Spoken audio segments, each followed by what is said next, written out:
할아버지, 엄마가 숨을 안 쉬어요. 새벽 2시였습니다. 30년간 한 번도 울린 적 없던 비상 전화기가 울렸어요. 수화기 너머로 딸의 비명소리가 들렸습니다. 그리고 6살 손녀의 떨리는 목소리가 들려왔어요. 저는 그 순간 깨달았습니다. 30년간 숨겨왔던 괴물을 다시 꺼내야 한다는 거리요. 사람들은 저를 그냥 늙은 세탁소 주인으로 알고 있었어요. 하지만 30년 전 저는 재계를 뒤흔든 저승사자였습니다. 다림질로 안 지워지는 얼룩은 도려내야 해요. 사위 최연수, 그자가 바로 내 딸 인생에 생긴 얼룩이었습니다. 사연 시작 전 구독과 좋아요를 눌러주시면 그곳에 축복이 가득하시기를 바라겠습니다. 새벽 5시, 저는 언제나 그 소리에 눈을 뜹니다. 쉬익하고 스팀이 빠져나가는 소리요. 30년 된 구형 보일러가 예열되면서 내뿜는 그 소리가 저한테는 알람 시계보다 정확했어요. 이불을 걷어차고 일어나 세면대에서 찬물로 얼굴을 씻으면 거울 속에는 주름투성이 72살 노인이 서 있습니다. 머리카락은 반쯤 새었고 광대뼈 아래로 깊게 패인 주름은 세월의 무게를 고스란히 보여주고 있었죠. 서울 변두리 골목, 태산 세탁소. 그곳이 제 보금자리입니다. 고작 15평짜리 가게지만 저한테는 그 어떤 고층 빌딩보다 소중한 공간이에요. 새벽마다 녹슨 셔터를 올리고 스팀 다리미에 불을 켜면 구석에 놓인 낡은 라디오에서 뉴스 소리가 흘러나옵니다. 저는 그 소리를 들으며 첫 번째 셔츠를 다리미판 위에 올려놓죠. 사람들은 세탁소 일이 단순하다고 생각합니다. 빨래 받고 돌리고 다리고 내주면 끝이라고요. 하지만 저는 다릅니다. 옷 한 벌에는 그 사람의 인생이 고스란히 배어 있거든요. 셔츠의 목대가 유독 진한 사람은 대개 영업직입니다. 하루 종일 고개를 숙이고 다니니까 그렇게 되는 거예요. 소매 끝이 유독 다른 사람은 사무직이죠. 책상에 팔을 괴고 일하니까요. 재킷 안쪽 주머니에서 담배 냄새가 나는 사람, 향수가 2종류 이상 섞여 있는 사람, 핏자국 같은 게 묻어 있는데 아무 말 없이 맡기고 가는 사람. 저는 그 모든 걸 읽어냅니다. 다만 입 밖으로 꺼내지 않을 뿐이죠. 그날 아침도 똑같이 시작됐습니다. 다림질을 하다 보니 어느새 9시가 넘었고 동네 아주머니들이 하나둘 빨래 보따리를 들고 찾아왔어요. 김씨네 아주머니는 남편 와이셔츠 3벌을 맡기며 한숨을 푹 쉬었고 박씨네 할머니는 손자 교복을 찾아가면서 용돈이라며 사탕 한 봉지를 카운터에 슬쩍 놓고 갔습니다. 더할 나위 없이 평범한 하루였어요. 적어도 그때까지는요. 점심때쯤 되자 가게 앞에 웬 젊은 놈 셋이 어슬렁거리며 나타났습니다. 머리를 노랗게 물들이고 입에 담배를 문 채로요. 동네에서 한두 번 본 적 있는 얼굴들이었어요.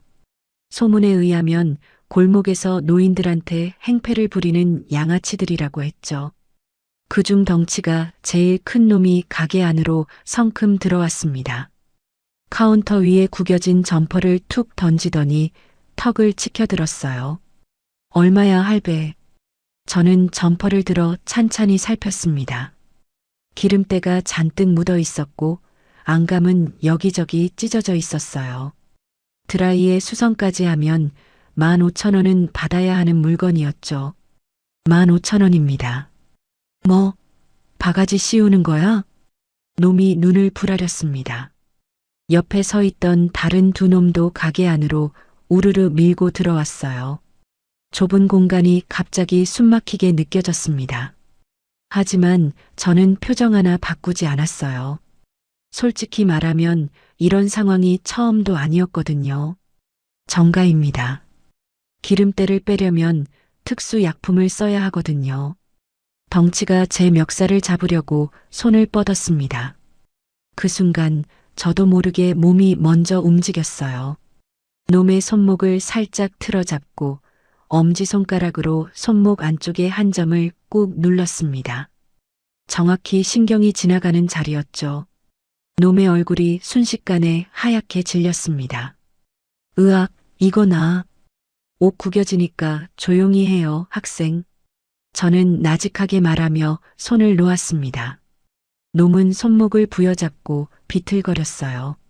나머지 둘은 멍하니 서 있다가 제 눈과 마주치자 흠칫 뒷걸음질 쳤습니다. 제 눈에서 뭔가를 본 모양이에요. 무엇을 봤는지는 저도 정확히 모르겠지만 가끔 거울에서 저도 그걸 봅니다. 세탁소 주인의 눈이 아닌 전혀 다른 무언가를요.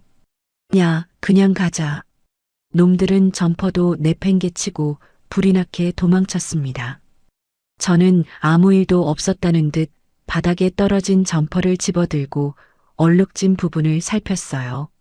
손끝이 미세하게 떨리고 있었습니다.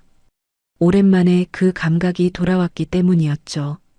사람의 급소를 본능적으로 찾아내는 감각, 상대방의 빈틈을 귀신같이 읽어내는 감각.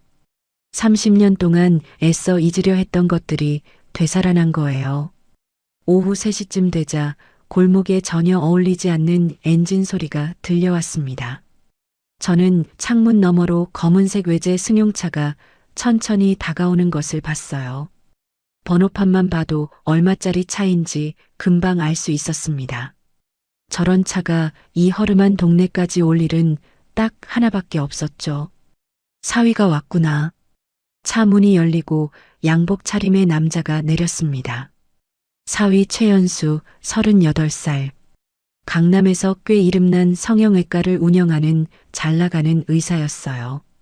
방송에도 종종 얼굴을 비추고 인터넷에서는 국민 남편이라는 소리까지 듣는다고 했습니다. 하지만 저는 그 말을 단 한 번도 곧이곧대로 믿은 적이 없었어요. 현수가 반쯤 허리를 숙여 인사했습니다. 입꼬리는 올라가 있었지만 눈은 전혀 웃고 있지 않았어요. 이탈리아제 맞춤 정장에서는 은은한 향수 냄새가 풍겼고 그 아래로 제 코만이 맡을 수 있는 다른 냄새가 희미하게 섞여 있었습니다. 병원에서 쓰는 약품 냄새, 그 중에서도 수면 마취에 쓰이는 종류였죠. 왜 병원장의 옷에서 그런 냄새가 나는지는 굳이 묻지 않았습니다. 장인어른 오랜만입니다. 건강하시죠? 그래, 덕분에. 저는 짧게 대답하며 차 뒷좌석 쪽으로 시선을 돌렸습니다. 딸 미영이가 문을 열고 천천히 내리고 있었어요. 34살, 한때는 피아니스트를 꿈꿨던 아이였죠. 지금은 주부라는 이름 아래 살고 있었습니다. 미영이가 고개를 숙인 채 제 쪽으로 다가왔어요. 분명 한여름인데 긴 소매 블라우스를 입고 있었습니다. 저는 그게 눈에 걸렸어요. 아빠, 잘 지내셨어요? 그래. 예은이는? 딸의 대답이 채 끝나기도 전에 뒷좌석 문이 벌컥 열렸습니다. 6살짜리 손녀 예은이가 뛰쳐나왔어요. 아이는 한달음에 제 다리로 달려와 꼭 매달렸습니다. 할아버지, 예은이를 번쩍 안아 올리는 순간 아이의 심장이 비정상적으로 빠르게 뛰는 게 손바닥으로 느껴졌어요. 숨을 가쁘게 몰아쉬는 것도요. 마치 무서운 꿈이라도 꾼 아이처럼 저를 꼭 껴안고는 놓아주질 않았습니다. 할아버지 냄새가 제일 좋아요. 예은이의 그 한마디에 저는 가슴이 먹먹해졌습니다. 대체 무슨 일이 있었던 건지 물어보고 싶었지만 사위의 눈이 우리를 지켜보고 있었어요. 저는 아무렇지도 않은 척 예은이의 머리를 부드럽게 쓰다듬었습니다. 현수가 정장 안주머니에서 두툼한 봉투를 꺼냈습니다. 장인어른, 요즘 세탁소 경기도 많이 안 좋으시죠? 용돈 좀 쓰세요. 봉투 안에는 5만 원권 뭉치가 빼곡히 들어 있었어요. 저는 속으로 씁쓸하게 웃었습니다. 저 돈이 효도가 아니라 일종의 모욕이라는 걸 현수 자신도 분명히 알고 있을 겁니다. 하지만 저는 일부러 비굴한 표정을 지으며 봉투를 받았어요. 고맙구먼. 바보 노인 연기였죠. 30년 동안 해온 일이었습니다. 세상이 저를 낡은 세탁소에 힘없는 노인으로 보길 원했고, 저 역시 그게 훨씬 편했어요. 적어도 그때까지는요. 미영이가 부엌에서 설거지를 돕겠다고 했습니다. 저는 괜찮다고 손사래를 쳤지만 아이는 고집을 꺾지 않았어요.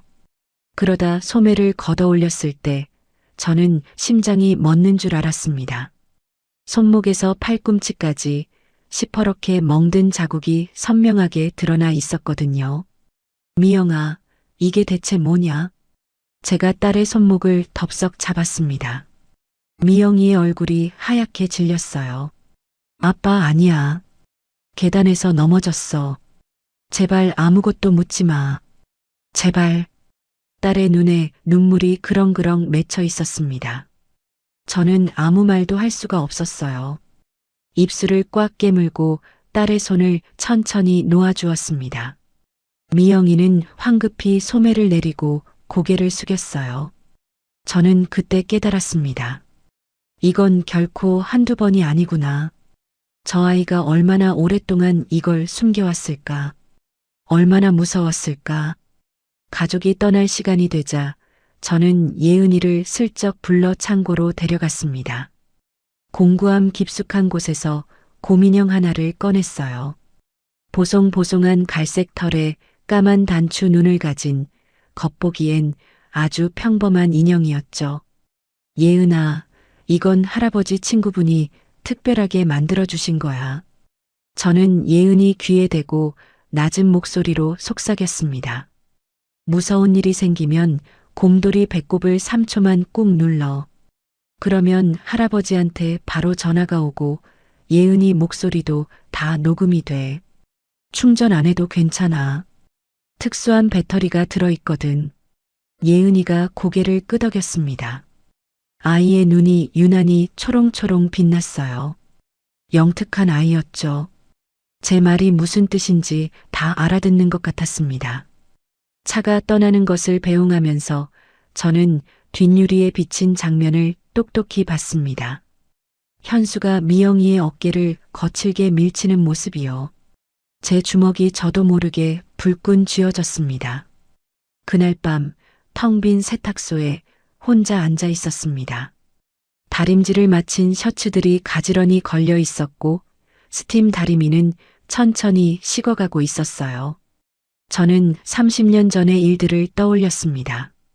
기업의 구조조정 전문가. 그게 제 직업이었죠. 사람들은 저를 저승사자라고 불렀어요. 부도 위기에 기업을 살려내기도 하고 썩어 빠진 조직을 뿌리째 도려내기도 했습니다. 그 과정에서 수많은 사람들의 인생을 무너뜨렸어요. 어떤 사장은 제가 정리를 끝낸 뒤에 스스로 목숨을 끊기도 했습니다.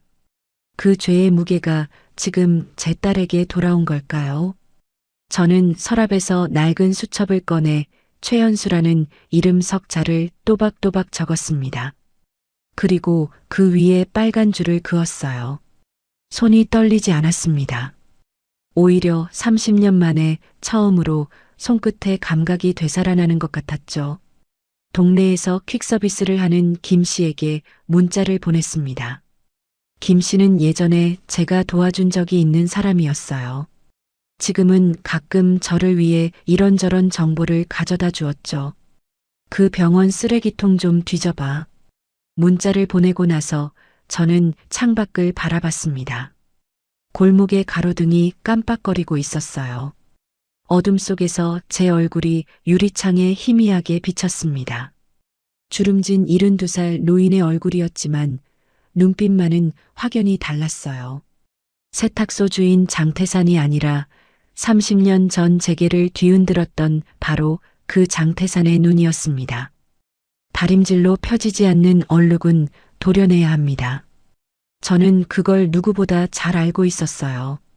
그리고 사위 최연수는 바로 지금 제 딸의 인생에 절대 지워지지 않을 얼룩을 남기고 있었습니다. 저는 옷장을 열었습니다. 깊숙한 곳에 방습제와 함께 보관해둔 검은 정장이 있었어요. 30년 전 은퇴하던 날 마지막으로 입었던 바로 그 옷이죠. 아직 꺼내지는 않았습니다. 하지만 곧 그 옷을 다시 입어야 할 날이 올 거라는 걸 저는 이미 알고 있었습니다. 며칠이 지났습니다. 저는 평소처럼 세탁소 일을 하면서도 마음 한구석이 계속 불안했어요. 딸의 팔에 난 그 시퍼런 멍 자국이 자꾸만 눈앞에 아른거렸거든요. 다림질을 하다가도 문득 손이 멈추곤 했습니다. 스팀이 뿜어져 나오는 소리조차 딸의 신음처럼 들릴 때가 있었어요. 셔츠에 주름을 펴면서도 머릿속에서는 딸의 창백한 얼굴이 떠나질 않았습니다. 사흘째 되던 날 저녁 해가 뉘엿뉘엿 넘어갈 무렵이었어요. 퀵서비스 기사 김 씨가 가게 뒷문으로 슬쩍 들어왔습니다. 손에는 검은 비닐봉지를 꼭 쥐고 있었어요. 김 씨는 혹시 누가 볼까봐 주변을 두리번거리더니 목소리를 한껏 낮췄습니다. 얼굴에 긴장한 기색이 역력했죠. 사장님 말씀하신 대로 그 병원 쓰레기통을 뒤져봤습니다. 뭐가 나왔어? 쉽진 않았어요. 쓰레기를 거의 다 파쇄기로 갈아서 버리더라고요. 근데 새벽에 청소부들이 잠깐 한눈 팔 때 몰래 뒤져서 건졌습니다. 김 씨가 비닐봉지를 카운터 위에 조심스럽게 올려놓았습니다. 안에는 찢어진 서류 조각들과 빈 약병 몇 개가 들어 있었어요. 저는 서랍에서 면장갑을 꺼내 끼고 서류 조각들을 하나하나 맞춰보기 시작했습니다. 마치 퍼즐을 맞추듯 조각들을 이리저리 돌려가며 살폈죠. 대부분은 알아볼 수 없을 정도로 잘게 찢어져 있었지만 몇 장은 내용을 파악할 수 있었어요. 약품 구매 리스트였습니다. 그런데 이상한 점이 있었어요. 공식 장부에 기록된 수량과 실제 구매 수량이 전혀 맞지 않았습니다. 특히 수면 마취제 종류가 유독 많이 빠져 있었죠. 수량 차이가 한두 개가 아니었어요. 수십 개, 아니 어쩌면 수백 개 단위로 장부에서 누락되어 있었습니다. 그리고 빈 약병에 적힌 이름들을 확인했어요. 프로포폴이었습니다. 연예인들이 불법으로 맞다가 적발되는 바로 그 약이었죠. 일반 성형외과에서 합법적으로 쓰기엔 지나치게 많은 양이었어요. 이건 분명히 어딘가로 빼돌리고 있는 거였습니다. 저는 직감적으로 알았습니다. 이건 단순한 성형외과가 아니구나. 뭔가 불법적인 일이 조직적으로 벌어지고 있구나.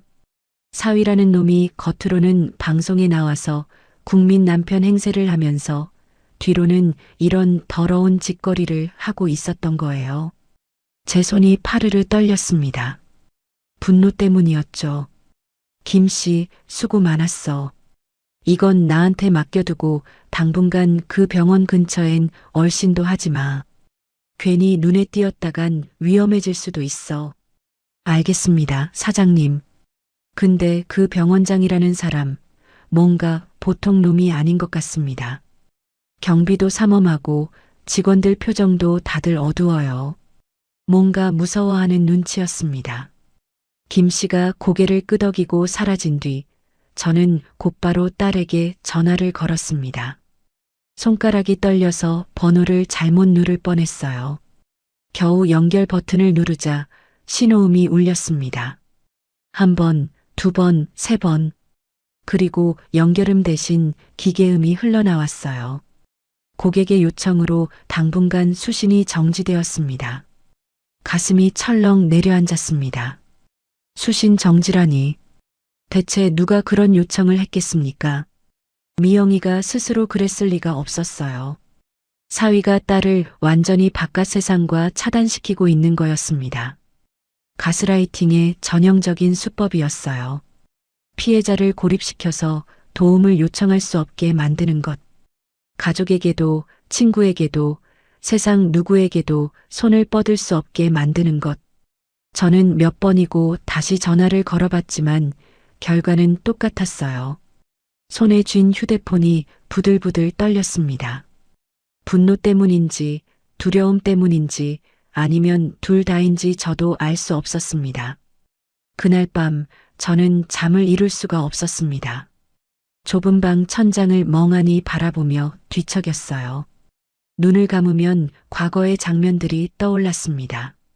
제가 무너뜨린 기업의 사장이 유서를 남기고 한강 다리에서 뛰어내리던 날, 빗속에서 경찰들이 시신을 수습하던 그 새벽, 장례식장에서 그의 아내가 저를 손가락질하며 울부짖던 목소리가 귀에 생생했어요. 너도 똑같이 벌 받을 거야. 이 악마 같은 놈아. 내 가족도 똑같이 당할 거야. 그 저주 같은 말이 악몽처럼 머릿속을 끊임없이 맴돌았습니다. 혹시 정말 그 벌이 지금 딸에게 내리고 있는 걸까요? 새벽 2시를 조금 넘겼을 때였습니다. 창밖에서 빗소리가 들려오고 있었어요. 그때 머리맡에 놓아둔 낡은 휴대폰이 요란하게 울렸습니다. 저는 벌떡 몸을 일으켰어요. 이건 제가 평소에 쓰는 전화기가 아니었습니다. 고민형에 연결해둔 비상용 수신 전용 전화기였죠. 이 전화기를 마련해둔 이후로 한 번도 울린 적이 없던 물건이었어요. 그게 지금 울리고 있었습니다. 심장이 쿵하고 가슴 밑바닥까지 떨어지는 것 같았습니다. 화면에 뜬 발신자 이름은 예은이었어요. 저는 떨리는 손으로 통화 버튼을 눌렀습니다. 그 순간 귀를 찢는 듯한 비명소리가 수화기를 뚫고 쏟아져 들어왔어요. 딸의 비명이었습니다. 살면서 단 한 번도 들어본 적 없는 처절한 비명이었어요. 그리고 쿵쿵거리는 타격음, 유리 같은 무언가가 산산이 깨지는 소리, 무거운 가구가 쓰러지는 소리가 연달아 들려왔습니다. 죽어. 그냥 죽어버려. 사위의 목소리였습니다. 술에 취한 것인지 약에 취한 것인지 완전히 이성을 잃은 광기 어린 고함이었어요. 목소리가 찢어질 듯이 쉬어 있었고 숨소리는 짐승처럼 거칠었습니다. 사람의 목소리가 아니었어요. 악마의 목소리였습니다. 저는 숨을 멈춘 채 수화기에 귀를 바짝 기울였어요. 내가 너 때문에 손해본 게 얼마인 줄 알아? 투자자들한테 깨진 게 몇십억이야. 내가 뭔데 나한테 이래라 저래라야. 네가 뭔데? 또다시 둔탁한 타격음이 들렸습니다. 주먹이 살을 때리는 소리, 무언가 단단한 것이 부딪히는 소리. 딸의 신음소리가 점점 작아지더니 이내 아무 소리도 들리지 않았어요. 무섭도록 깊은 정적이 흘렀습니다. 저는 숨도 쉬지 못하고 수화기를 귀에 대고 있었어요. 그리고 한참 뒤에 예은이의 떨리는 목소리가 아주 작게 들려왔습니다. 속삭이듯 작은 목소리였어요. 할아버지, 엄마가 숨을 안 쉬어요. 엄마 눈이 안 떠져요. 할아버지, 무서워요. 아이의 울음소리가 수화기 너머로 새어나왔습니다. 겁에 질린 세상에서 가장 무서운 것을 본 6살짜리 아이의 울음소리였어요. 저는 그 순간 온몸에 피가 얼어붙는 것 같았습니다. 눈앞이 하얘졌어요. 하지만 동시에 머릿속이 차갑게 식으며 오히려 정신이 또렷해졌습니다. 공포가 아니었어요. 30년 만에 되살아나는 그 감각이었습니다. 위기의 순간에 오히려 냉정해지는 저승사자의 감각이요. 예은아, 할아버지 말 잘 들어. 곰돌이 꼭 안고 내 방에 숨어 있어. 문 꼭 잠그고 절대로 나오지 마. 누가 문을 두드려도 열어주면 안 돼. 알겠지? 할아버지가 금방 갈게. 네, 할아버지. 빨리 와요. 전화를 끊고 저는 벌떡 일어났습니다. 온몸에 전기가 흐르는 것 같았어요. 옷장 깊숙한 곳에 손을 뻗었습니다. 방습제에 쌓여 30년을 기다린 검은 정장이 손에 잡혔어요. 비닐을 벗기자 오래된 나프탈렌 냄새와 함께 묵직한 무게감이 느껴졌습니다. 천천히 옷을 꺼내 입으며 거울을 바라봤어요. 주름진 얼굴 위로 차가운 눈빛이 서렸습니다. 세탁소 주인 장태산은 이제 없었어요. 거울 속에는 기업의 저승사자 30년 전에 바로 그 사람이 서 있었습니다. 서랍에서 가죽 장갑과 호신용 지팡이를 꺼냈습니다. 그리고 10년 넘게 연락하지 않았던 번호를 눌렀어요. 신호음이 3번 울리자 졸린 목소리가 들려왔습니다. 여보세요, 누구세요? 이 시간에. 김 검사 나야. 장태산. 수화기 너머에서 숨소리가 딱 멎는 게 느껴졌습니다. 잠시 정적이 흐른 뒤 김서진 검사의 목소리가 확 달라졌어요. 졸음기가 싹 가시고 날카로워졌죠. 어르신, 무슨 일이십니까? 자네가 갚겠다던 빚 있잖아. 오늘 받으러 왔어. 지금 당장 강남 타워 팰리스로 병력 보내. 살인 미수 현장이야. 살인 미수요? 대체 무슨... 내 딸이야. 저는 그 한마디만 남기고 전화를 끊었습니다. 세탁소 뒤편 차고로 갔습니다. 먼지가 수북이 쌓인 천을 걷어내자 검은색 구형 승용차가 나타났어요. 시동을 걸자 묵직한 엔진 소리가 새벽 공기를 갈랐습니다. 비가 세차게 내리고 있었어요. 앞 유리를 때리는 빗줄기 사이로 가로등 불빛이 번져 보였습니다. 속도계 바늘이 올라갔습니다. 80, 100, 120. 빗길 고속도로를 질주하는 동안 제 손은 미동도 하지 않았어요. 백미러에 비친 제 눈에는 살기가 서려 있었습니다. 최연수, 오늘이 내 제삿날이다. 타워 팰리스 입구에서 경비원이 막으려 했지만 저는 속도를 줄이지 않았습니다. 차단기가 꺾이는 소리와 함께 차가 지하 주차장으로 진입했어요. 엘리베이터가 50층으로 올라가는 동안 저는 넥타이를 고쳐 맸습니다. 문 앞에 섰습니다. 만능 해제기로 잠금을 풀고 안으로 들어섰어요. 코를 찌르는 피 냄새가 먼저 저를 맞았습니다. 깨진 와인병, 찢어진 가족사진, 넘어진 화분, 그리고 바닥에 쓰러져 있는 딸. 미영이의 얼굴은 피투성이었어요. 저는 달려가 손목을 잡았습니다. 맥박이 가늘게 뛰고 있었어요. 살아 있었습니다. 그때 소파에서 최연수가 천천히 일어섰습니다. 손에 묻은 피를 셔츠에 대충 닦으며 위스키 잔을 태연하게 들어 올렸어요. 장인어른. 이 밤에 웬일이세요? 저는 천천히 일어서며 떨리는 목소리를 억눌렀습니다. 주먹이 부들부들 떨렸어요. 당장 저놈의 목을 비틀어 버리고 싶었습니다. 최연수, 너는 오늘 끝이다. 제 목소리는 낮고 차가웠습니다. 30년 동안 봉인해 두었던 저승사자의 목소리였어요. 최연수는 소파에 기대 앉은 채 위스키 잔을 느긋하게 흔들었습니다. 잔 속의 얼음이 달그락거리는 소리가 고요한 거실에 유난히 크게 울렸어요.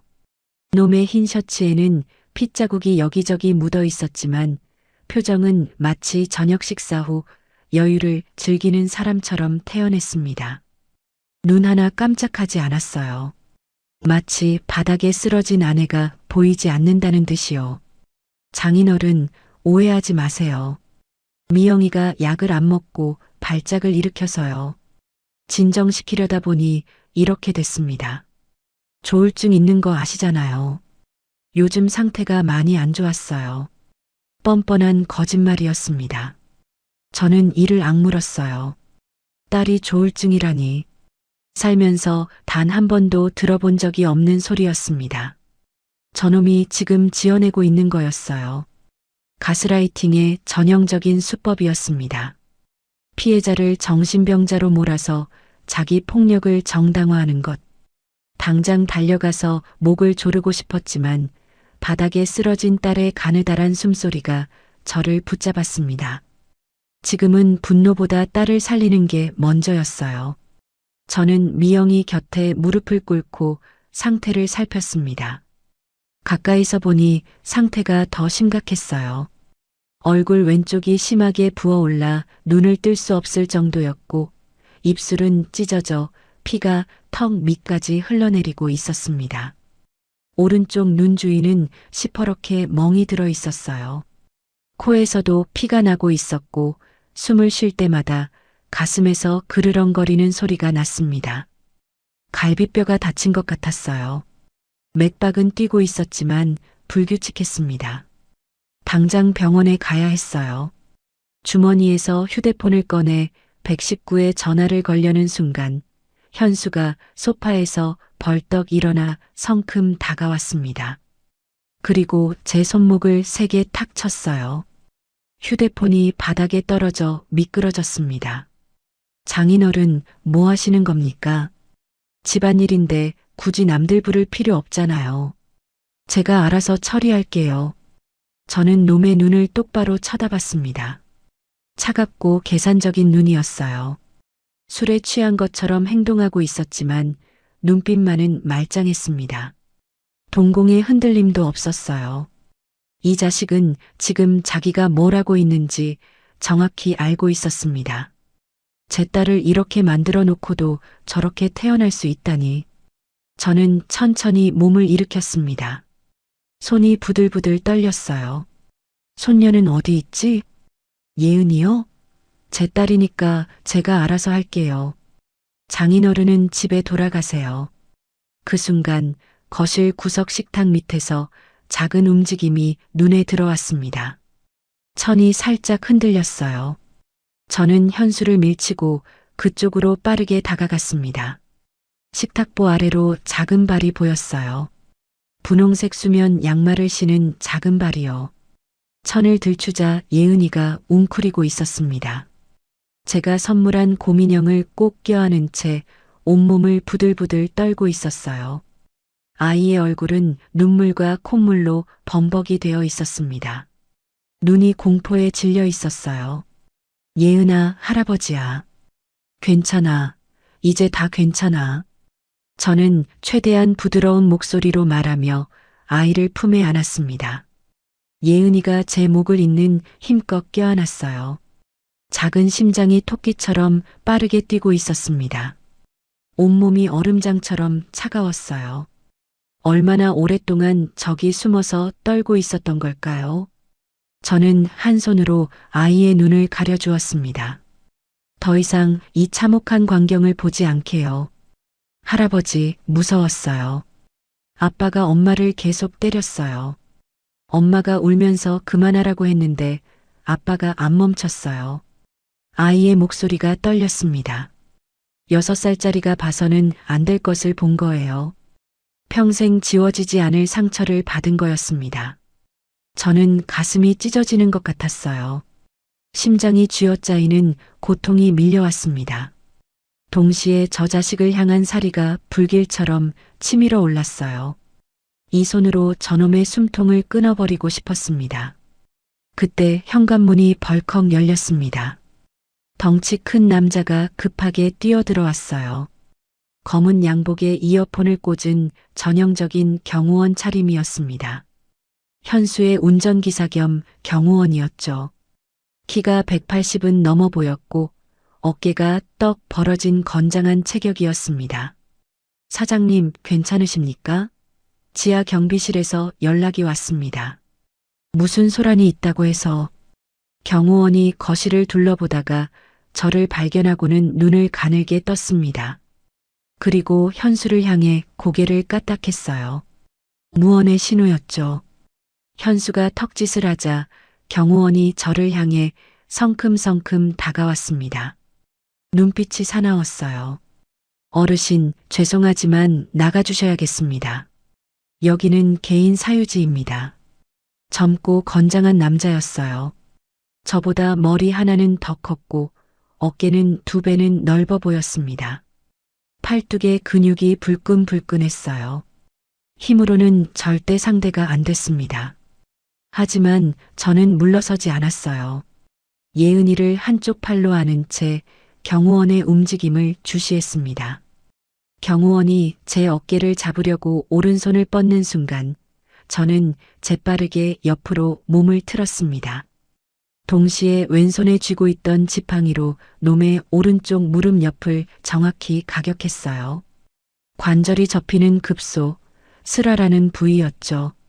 젊은이의 힘은 강하지만 급소는 누구에게나 똑같이 아픕니다.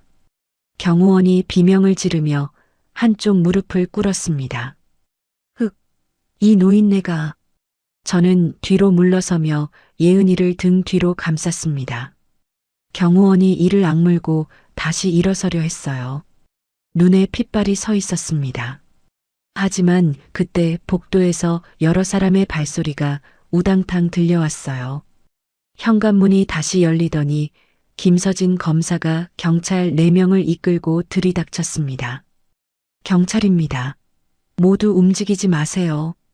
서진이가 현장을 재빠르게 훑어봤습니다. 바닥에 피투성이로 쓰러진 미영이, 핏자국 묻은 셔츠를 입고 서 있는 현수, 무릎을 꿇고 있는 경호원, 가리고 아이를 안고 있는 저를 번갈아 봤어요. 서진이의 얼굴이 순식간에 굳어졌습니다. 분노가 눈에서 타오르고 있었어요. 최연수 씨 상해 혐의로 현행범 체포합니다. 뒤로 손 올리세요. 경찰 2명이 현수에게 다가갔습니다. 그런데 현수는 당황하기는커녕 오히려 피식 비웃음을 흘렸어요. 그리고 천천히 주머니에서 휴대폰을 꺼내 어딘가에 전화를 걸었습니다. 경찰이 제지하려 했지만 현수는 손을 들어 막았어요. 네, 접니다.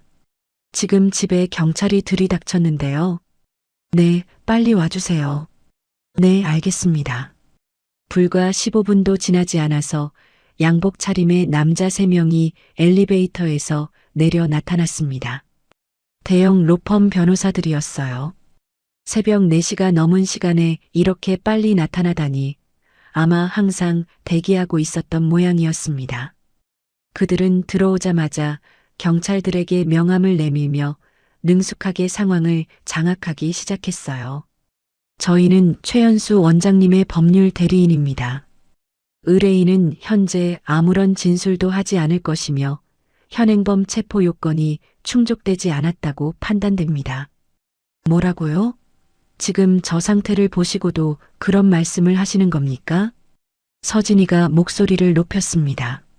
손가락으로 바닥에 쓰러진 미영이를 가리켰어요. 하지만 변호사들은 눈 하나 깜짝하지 않았습니다. 마치 이런 상황에 익숙하다는 듯이 침착했어요. 피해자 본인의 진술이 없는 상태에서 제3자의 신고만으로 체포하는 것은 부당합니다. 게다가 의뢰인은 정신과 치료를 받고 있는 배우자의 자해 행위를 제지하다가 불가피하게 이런 상황이 발생했다고 주장하고 있습니다. 정당방위 가능성이 있어요. 말도 안 되는 궤변이었습니다. 저는 분노가 치밀어 올랐어요.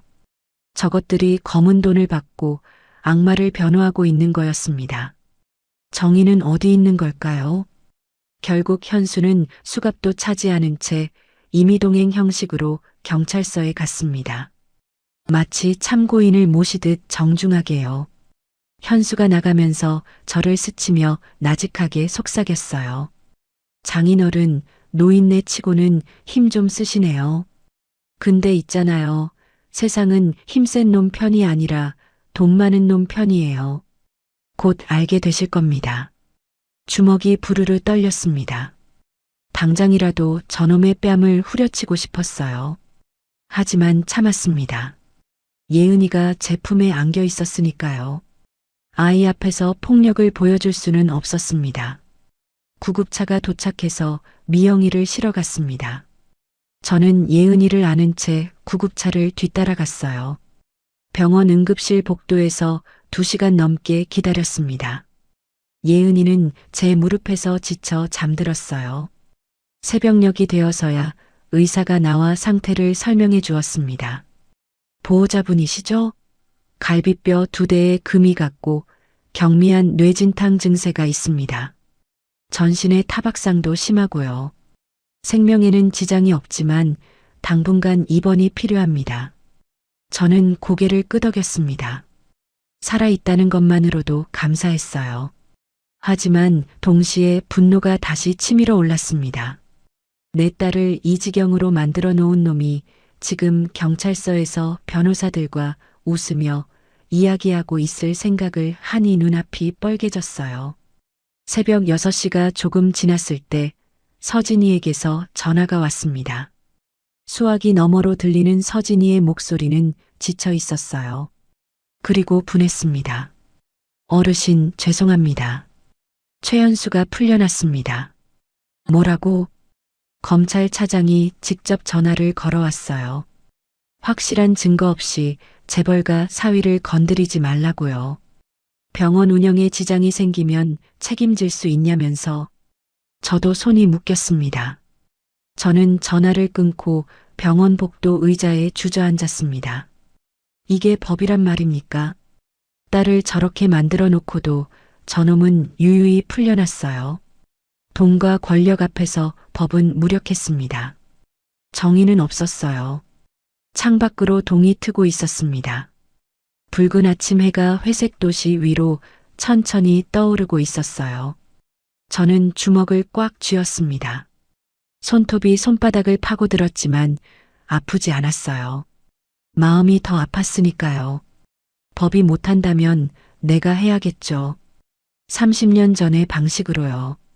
저는 기업을 무너뜨리는 일을 해왔습니다. 사람이 아니라 시스템을요. 최연수가 가진 병원, 돈, 명예. 그 모든 것을 하나하나 무너뜨릴 겁니다. 합법적으로 하지만 가장 치명적으로요. 저는 잠든 예은이를 간호사에게 맡기고 병원을 나섰습니다. 그리고 딸이 살던 펜트하우스로 돌아갔어요. 경찰들이 떠난 뒤 텅 빈 거실에는 아직 핏자국이 마르지 않은 채 남아 있었습니다. 깨진 와인병 조각, 넘어진 화분, 찢어진 가족사진. 모든 것이 그대로였어요. 저는 청소도구함에서 걸레를 가져와 바닥을 닦기 시작했습니다. 딸의 피가 묻은 바닥을요. 차가운 물에 적신 걸레가 붉게 물들었습니다. 걸레질을 하면서 저는 속으로 다짐했어요. 법으로 안 되면 내가 직접 무너뜨린다. 주먹으로는 안 됩니다. 저놈을 진짜로 죽이는 방법은 따로 있었어요. 놈이 가장 아끼는 것, 돈과 명예. 그 두 가지를 완전히 박살내는 거였죠. 저는 핏자국을 지워가며 머릿속으로 계획을 세우기 시작했습니다. 놈의 병원을 떠받치고 있는 자금줄이 어디서 나오는지, 누가 뒤를 봐주고 있는지, 그걸 파헤칠 겁니다. 그리고 하나하나 끊어버릴 거예요. 저승사자가 다시 일을 시작할 시간이었습니다. 이틀이 지났습니다. 딸 미영이는 여전히 중환자실에 있었어요. 의식은 돌아왔지만 말을 거의 하지 않았습니다. 제가 병실에 가면 창밖만 멍하니 바라보다가 눈물을 흘렸어요. 제가 무슨 말을 해도 희미하게 고개만 끄덕일 뿐이었죠. 예은이가 엄마 손을 잡고 이름을 불러도 반응이 거의 없었습니다. 영혼이 빠져나간 사람 같았어요. 마음이 찢어지는 것 같았습니다. 하지만 저는 슬퍼할 시간이 없었어요. 해야 할 일이 산더미처럼 쌓여 있었으니까요. 저는 예은이를 제 오랜 지인에게 맡기고 움직이기 시작했습니다. 30년 전에 사용하던 안전가옥이 있었어요. 서울 외곽의 낡은 다세대 주택 지하실이었죠. 먼지가 수북이 쌓여 있었지만 기본적인 시설은 그대로였습니다. 저는 그곳에 상황판을 만들었어요. 벽에 현수의 사진을 붙이고 그 주변으로 관련 인물들의 사진과 이름을 빨간 실로 연결했습니다. 마치 수사관들이 하는 것처럼요. 전쟁을 하려면 적을 알아야 했습니다. 김 씨가 가져온 병원 쓰레기에서 찾은 서류 조각들을 다시 꼼꼼히 분석했습니다. 밤새 조각들을 맞추고 내용을 해독했어요. 그리고 옛 부하 한 명에게 연락을 했습니다. 박윤식, 지금은 명동에서 사채업을 하고 있지만 30년 전에는 저와 함께 기업 구조 조정을 했던 사람이었어요. 금융 쪽 정보는 그만한 사람이 없었죠. 어둠의 경로를 통해 기업의 진짜 재무 상태를 파악하는데 천재적인 능력이 있었습니다. 안전가옥에서 윤식을 만났습니다. 세월이 흘러 머리가 반백이 되었지만 눈빛만은 여전히 날카로웠어요. 양복 차림에 금시계를 차고 있었는데 명동의 큰손답게 풍채가 당당했습니다. 형님, 정말 오랜만입니다. 연락을 끊으신 줄 알았어요. 무슨 일이십니까? 내 사위 병원 재무제표 좀 구해줘. 공식 장부 말고 진짜 장부. 이면 장부. 윤식이가 고개를 끄덕였습니다. 눈빛이 반짝였어요. 옛날 일할 때 그 눈빛이었죠. 그리고 정확히 사흘 뒤 두툼한 서류 봉투를 들고 다시 나타났습니다. 저는 서류를 받아 한 장 한 장 천천히 넘기며 살폈습니다. 숫자들이 눈앞에서 춤을 추었어요. 오랜만에 보는 재무제표였지만 제 눈은 녹슬지 않았습니다. 30년 전의 감각이 되살아났어요. 형님, 이 병원 겉으로는 성형외과인데 실상은 완전히 다릅니다. 수익의 절반 이상이 프로포폴 관련이에요. 정치인, 연예인, 재벌 자녀들한테 불법 투약하고 돈 받는 구조입니다. 일종의 마약 살롱이죠. 한 번 투약에 수백만 원씩 받아요. 저는 고개를 끄덕였습니다. 예상했던 대로였어요. 그래서 저놈이 그렇게 돈이 많았던 거였습니다. 하지만 진짜 중요한 건 따로 있었어요. 물주가 누구야? 이 병원 확장하는 데 들어간 돈이 최소 수백억은 될 텐데.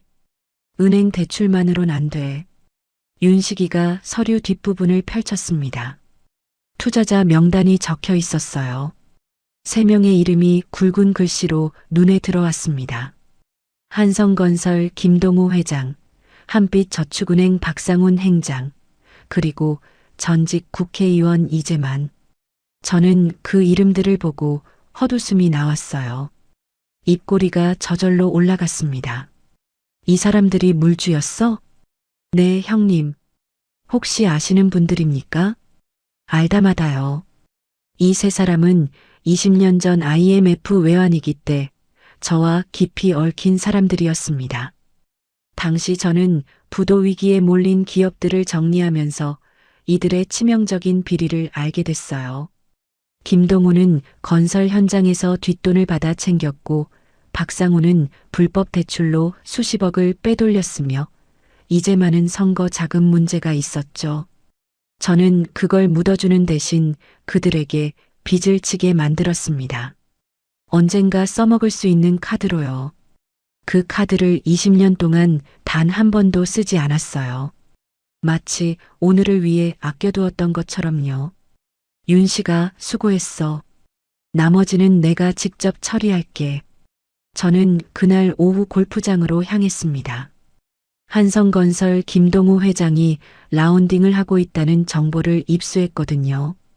경기도 외곽의 회원제 고급 골프장이었습니다. 저는 회원이 아니었지만 예전 인맥을 동원해 안으로 들어갔어요. 15번 홀 근처 나무 그늘 아래에서 기다렸습니다. 초여름 햇살이 따가웠지만 참았어요. 얼마 뒤 김동우 회장이 카트를 타고 다가왔습니다. 20년 전보다 훨씬 살이 쪘고 머리는 완전히 벗겨져 있었어요. 형광색 골프복 차림에 고급 시계를 찬 전형적인 재벌 모습이었죠. 캐디가 2명이나 따라붙어 있었습니다. 그가 저를 발견하고는 눈을 가늘게 떴어요. 처음에는 못 알아보는 것 같았습니다. 누구? 혹시 장 실장님? 오랜만이네, 김 회장. 김동우의 얼굴이 순간 하얗게 질렸습니다.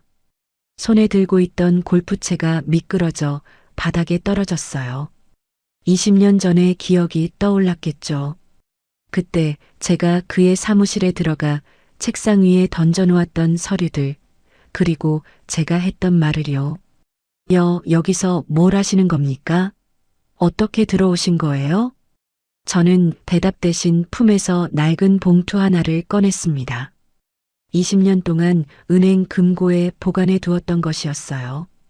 봉투 안에는 김동우가 직접 손으로 쓴 각서가 들어 있었습니다.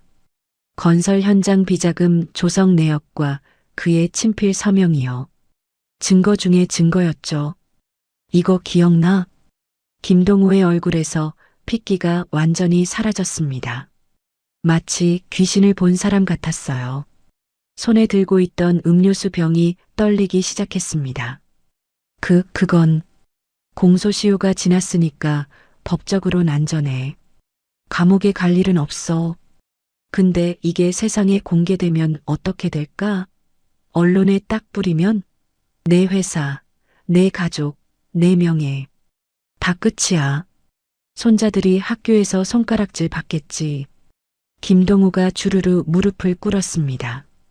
골프장 푸른 잔디 위에 비싼 골프복 바지가 더럽혀지는 것도 아랑곳하지 않고 두 손을 모았어요.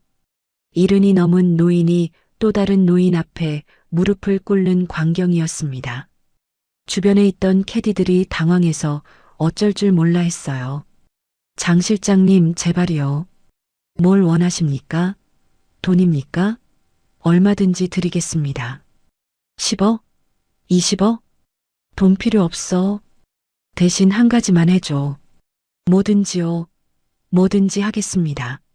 최연수 병원에 투자한 돈 전부 회수해. 당장 내일부터. 이유 붙이기 어려우면 내가 알려줄게. 그냥 자금 사정이 급해졌다고만 해. 그리고 박 행장이랑 이 의원한테도 똑같이 하라고 전해. 셋이서 짜고 치는 것처럼 보이면 안 돼. 제각각 따로 움직여. 알겠지? 김동우가 고개를 연신 끄덕였습니다. 눈에 눈물까지 글썽거렸어요. 저는 봉투를 다시 품에 넣고 돌아서서 걸어 나왔습니다. 등 뒤에서 김동우가 땅바닥에 엎드려 신음하는 소리가 들렸지만 저는 뒤돌아보지 않았어요. 가슴이 후련하지는 않았습니다. 다만 해야 할 일을 하고 있다는 느낌뿐이었죠. 나머지 두 사람도 같은 방식으로 처리했습니다. 전직 국회의원 이재만은 강남의 고급 요정에서 젊은 여자들에 둘러싸여 술을 마시고 있었어요. 제가 문을 벌컥 열고 들어가자 술잔을 떨어뜨렸습니다. 예전에 제가 묻어들인 여자 문제, 그 한마디에 그도 바닥에 무릎을 꿇었어요. 저축은행장 박상훈도 마찬가지였습니다. 새벽에 그의 집 앞에서 기다렸다가 출근길에 마주쳤죠. 20년 전 불법 대출 서류를 보여주자 그 자리에서 얼굴이 흑빛으로 변했습니다. 다음 날부터 효과가 나타나기 시작했습니다. 현수의 병원법인 카드가 갑자기 정지됐어요. 거래처에서 물건값을 지불하려는데 카드가 안 됐다는 겁니다. 은행에서는 대출 연장을 거부한다는 통보가 날아왔습니다. 투자자들이 약속이라도 한 듯 일제히 자금을 회수하기 시작한 거였죠.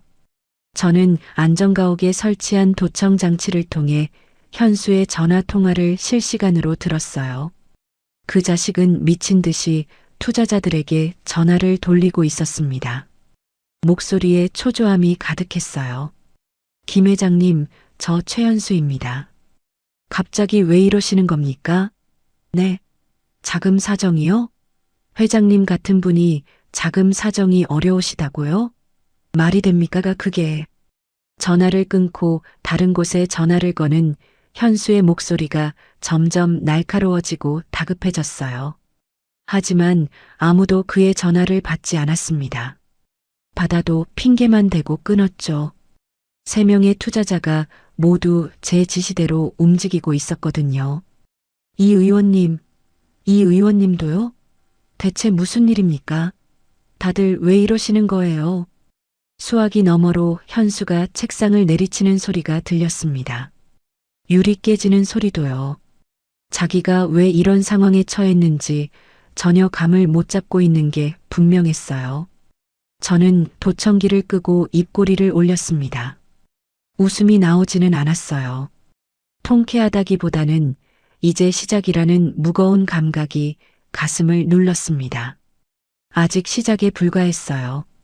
놈의 돈줄을 끊는 건 첫 번째 단계일 뿐이었습니다. 다음은 놈의 범죄 증거를 세상에 드러내는 것이었죠. 프로포폴 불법 투약 리스트, VIP 고객 명단, 이중장부. 그것들을 어떻게 터뜨릴지 계획을 세워야 했습니다. 그날 밤 저는 병원에 있는 딸을 찾아갔습니다. 면회 시간이 끝났지만 간호사에게 사정해서 들어갔어요. 미영이가 침대에 누워 잠들어 있었습니다. 얼굴에 붓기가 조금 빠져 있었지만 여전히 멍자국이 선명했어요. 창백한 얼굴이 마음을 아프게 했습니다. 저는 딸의 손을 조심스럽게 잡았습니다. 차갑고 여린 손이었어요. 피아노를 치던 손이었죠. 언젠가 다시 피아노 앞에 앉을 수 있을까요? 미영아, 조금만 기다려라. 아버지가 다 정리해 줄게. 저놈이 내 인생에 남긴 얼룩, 내가 반드시 지워줄게. 예은이 걱정도 하지 마. 할아버지가 잘 돌보고 있어. 딸의 감은 눈에서 눈물이 한 줄기 흘러내렸습니다. 잠결에도 제 말을 들은 것 같았어요. 저는 딸의 이마에 조심스럽게 입을 맞추고 병실을 나왔습니다. 복도의 형광등 불빛이 유난히 차갑게 느껴졌어요. 병원 밖으로 나와 밤하늘을 올려다봤습니다. 구름 사이로 별이 몇 개 보였어요. 30년 전에도 이런 밤이 있었죠. 적을 하나씩 무너뜨리던 그 시절의 밤이요. 놈은 아직 자기가 왜 무너지고 있는지 모르고 있었어요. 투자자들이 왜 갑자기 등을 돌렸는지, 은행이 왜 대출을 막았는지, 그게 다 한 사람의 손에서 나온 일이라는 걸 상상도 못하고 있겠죠. 세탁소 노인이 자기 목줄을 쥐고 있다는 걸요. 곧 알게 될 겁니다. 자기가 그토록 무시하고 조롱했던 늙은 장인이 사실은 놈의 모든 것을 무너뜨릴 수 있는 사람이었다는 거요. 저는 주머니에 손을 넣고 천천히 걸었습니다. 전쟁은 이제 막 시작됐어요. 그리고 저는 절대 지지 않을 겁니다. 현수의 반격은 생각보다 빨랐습니다. 놈이 그냥 당하고만 있을 리가 없었죠. 저는 그걸 알면서도 어딘가 방심했던 것 같아요. 돈줄을 끊으면 놈이 알아서 무너질 거라고 너무 쉽게 생각했던 겁니다. 일주일 뒤 아침이었습니다. 세탁소 문을 열고 녹슨 셔터를 올리려는데 골목 입구에 사람들이 웅성거리고 있었어요. 처음에는 무슨 동네 행사라도 있나 싶어 대수롭지 않게 생각했습니다. 그런데 그 사람들이 카메라와 마이크를 들고 제 가게 쪽으로 우르르 몰려오기 시작했어요. 기자들이었습니다. 방송국 로고가 선명하게 박힌 마이크가 제 얼굴 앞으로 쑥쑥 들이밀어졌어요. 저기요, 장태산 씨 맞으시죠? 과거에 기업 구조조정 일을 하셨다면서요? 전직 조폭이라는 소문이 있던데 사실입니까? 사위를 폭행했다는 게 사실인가요? 한 말씀 해주세요. 기자들이 우르르 몰려들며 제 앞을 가로막았습니다. 카메라 플래시가 눈앞에서 연신 터졌어요. 눈이 부셔서 앞을 제대로 볼 수가 없었습니다. 저는 순간 당황해서 한 발짝 뒤로 물러섰어요. 대체 무슨 소린지, 왜 갑자기 이러는 건지 이해가 안 됐습니다. 뭔 소리요? 나는 그냥 세탁소 주인이요. 조폭이라니 무슨 헛소리를. 어젯밤 뉴스에서 보도됐는데요. 유명 병원장의 장인이 과거 조직폭력배 출신이고 사위에게 묻지마 폭행을 저질렀다고요. 반박하실 말씀 없으세요? 저는 그제야 상황을 파악했습니다. 현수가 언론을 이용해 저를 공격하기 시작한 거였어요. 돈으로 기사를 산 게 분명했습니다. 나쁜 놈, 이런 식으로 나오는 거였군요. 저는 아무 말 없이 셔터를 내려버리고 가게 안으로 들어갔어요. 심장이 쿵쾅쿵쾅 뛰었습니다. 분노 때문만은 아니었어요. 이게 딸에게, 예은이에게 어떤 영향을 미칠지 걱정이 앞섰거든요. 아이가 학교에서 손가락질을 받으면 어쩌지. 그 생각에 가슴이 답답해졌습니다. 떨리는 손으로 휴대폰을 꺼내 인터넷 뉴스를 검색했습니다. 기사가 수십 개나 떠 있었어요. 제목들이 하나같이 자극적이었습니다. 유명 병원장 장인, 알고 보니 조폭 출신, 묻지마 난동의 전말, 치매 노인의 폭주인가, 가정폭력 피해자인 사위. 기사 내용은 전부 왜곡과 거짓이었습니다. 제가 과거에 기업 구조조정을 한 건 사실이지만 조폭이었던 적은 단 한 번도 없었어요. 오히려 조폭들과 맞서 싸운 적이 더 많았죠. 하지만 사람들은 그런 자극적인 제목에 쉽게 끌리게 마련이었습니다. 댓글들이 수천 개 달려 있었습니다. 대부분 저를 욕하는 내용이었어요. 저런 미친 노인 때문에 사위가 고생한다. 딸이 불쌍하다. 감옥에 집어넣어야 한다. 치매 검사부터 받아라. 읽다 보니 손이 부들부들 떨렸습니다.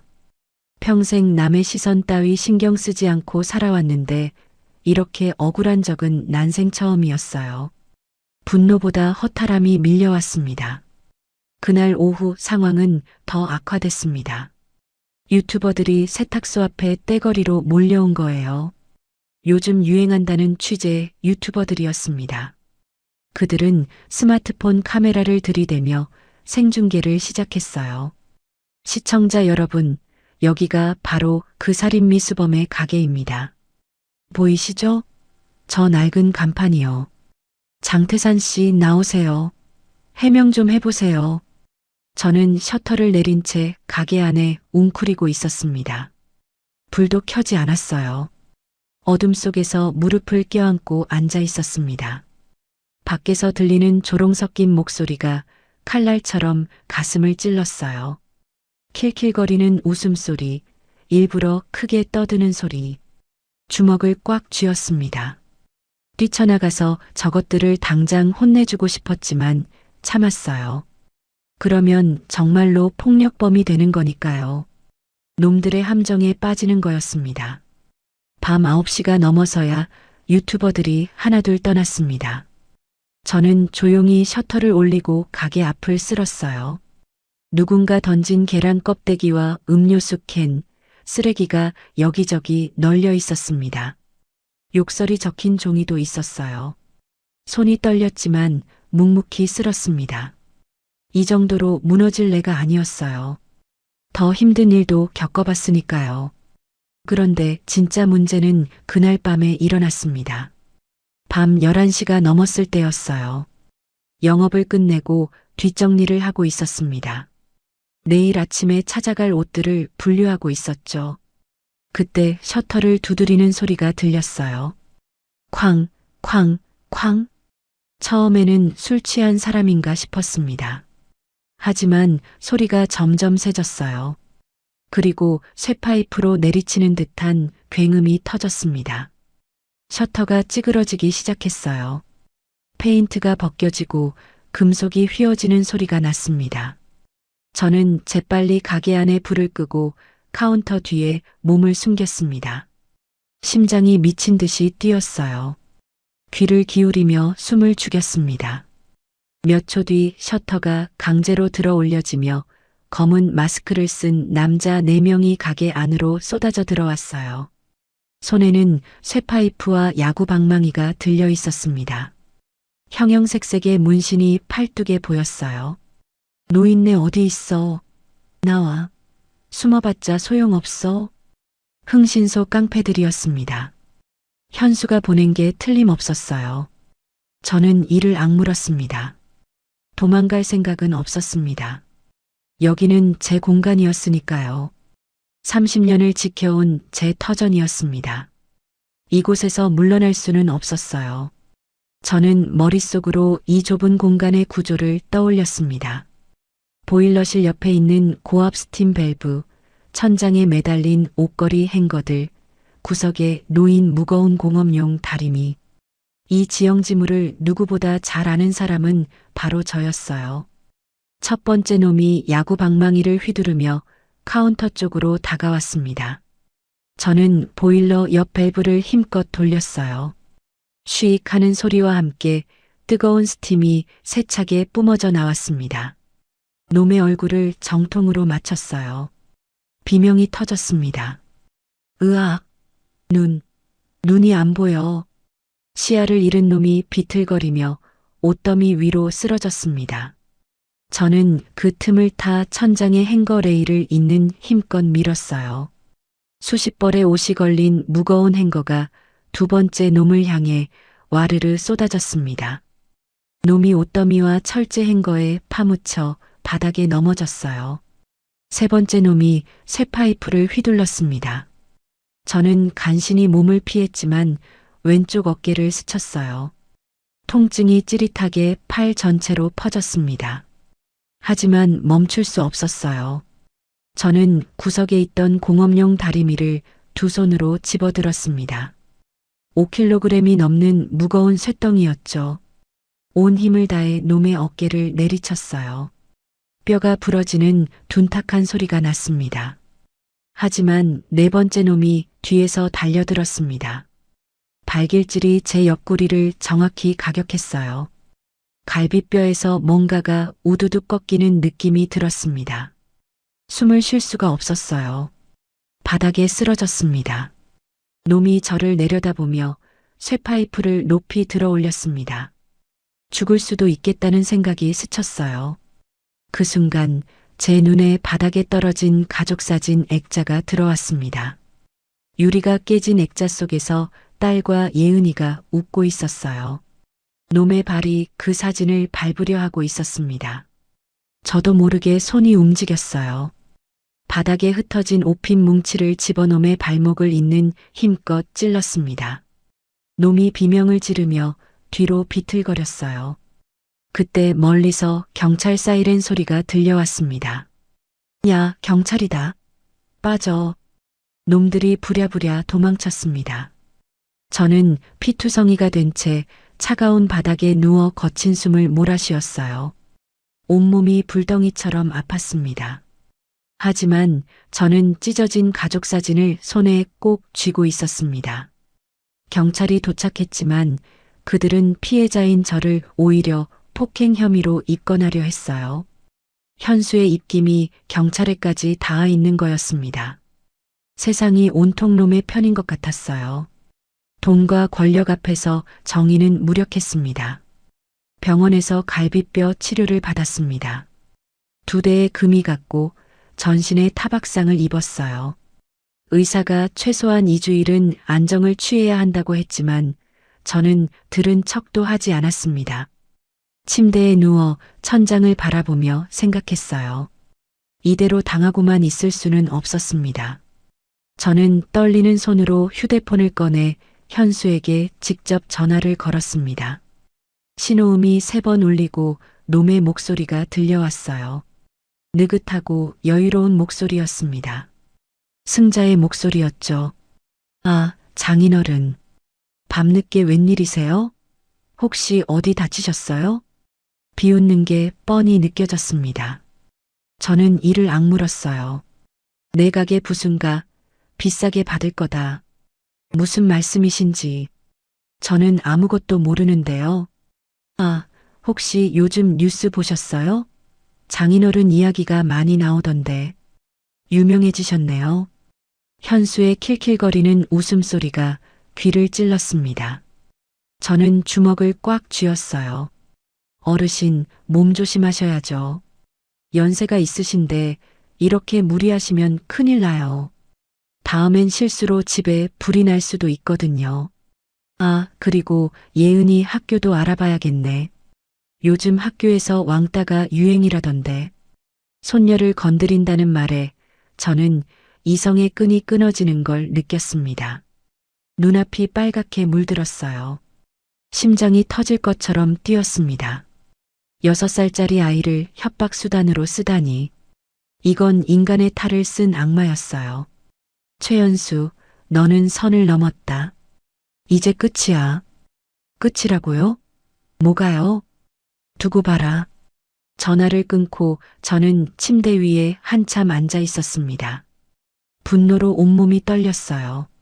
하지만 그 분노 속에서 오히려 머리가 맑아졌습니다. 감정에 휘둘리면 안 됐어요. 놈을 이기려면 냉정해야 했습니다. 저는 결심했습니다. 더 이상 그늘에 숨어서 움직이지 않겠다고요. 놈이 나를 공격한다면 나도 정면으로 맞서겠다고요. 놈이 세상에 저를 폭로했듯이 저도 놈의 모든 것을 세상에 드러내겠다고요. 부러진 갈비뼈의 통증을 참으며 침대에서 일어났습니다. 비틀거렸지만 이를 악물고 버텼어요. 그리고 옷장에서 가장 아끼던 새하얀 와이셔츠를 꺼냈습니다. 피가 묻을까봐 아껴뒀던 옷이었죠. 30년 넘게 간직해온 최고급 면 셔츠였어요. 다리미를 꺼내 천천히 주름을 펴기 시작했습니다.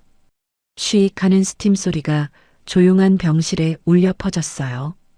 다림질을 하면서 마음을 가라앉혔습니다. 주름 하나 없이 제 결의처럼 빳빳하게 만들었어요. 거울에 비친 제 모습을 바라봤습니다.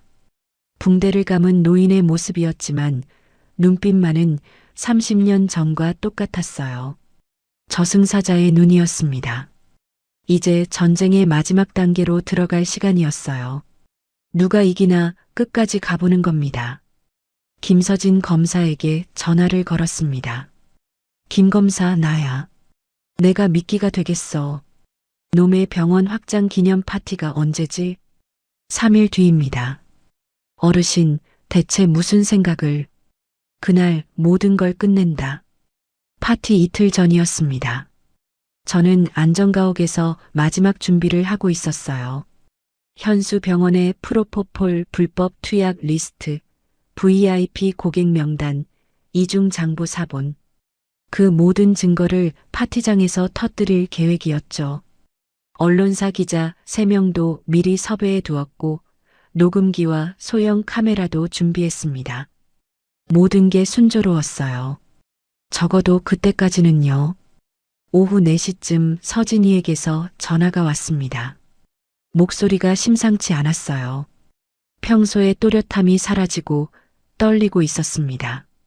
뭔가 잘못됐다는 걸 직감적으로 알 수 있었어요. 어르신, 큰일 났습니다. 최연수가 미영 씨를 퇴원시켜서 데려갔어요. 뭐라고? 심장이 철렁 내려앉았습니다. 온몸에서 힘이 빠져나가는 것 같았어요. 미영이는 아직 치료 중이었습니다. 갈비뼈도 다 낫지 않았고 무엇보다 정신적으로 불안정한 상태였어요. 외상 후 스트레스 증후군 진단까지 받았었죠. 그런 딸을 현수가 데려갔다고요. 법적으로는 남편이니까 막을 방법이 없었습니다. 미영 씨가 직접 퇴원 동의서에 서명을 했고요. 저희가 개입할 근거가 없어요.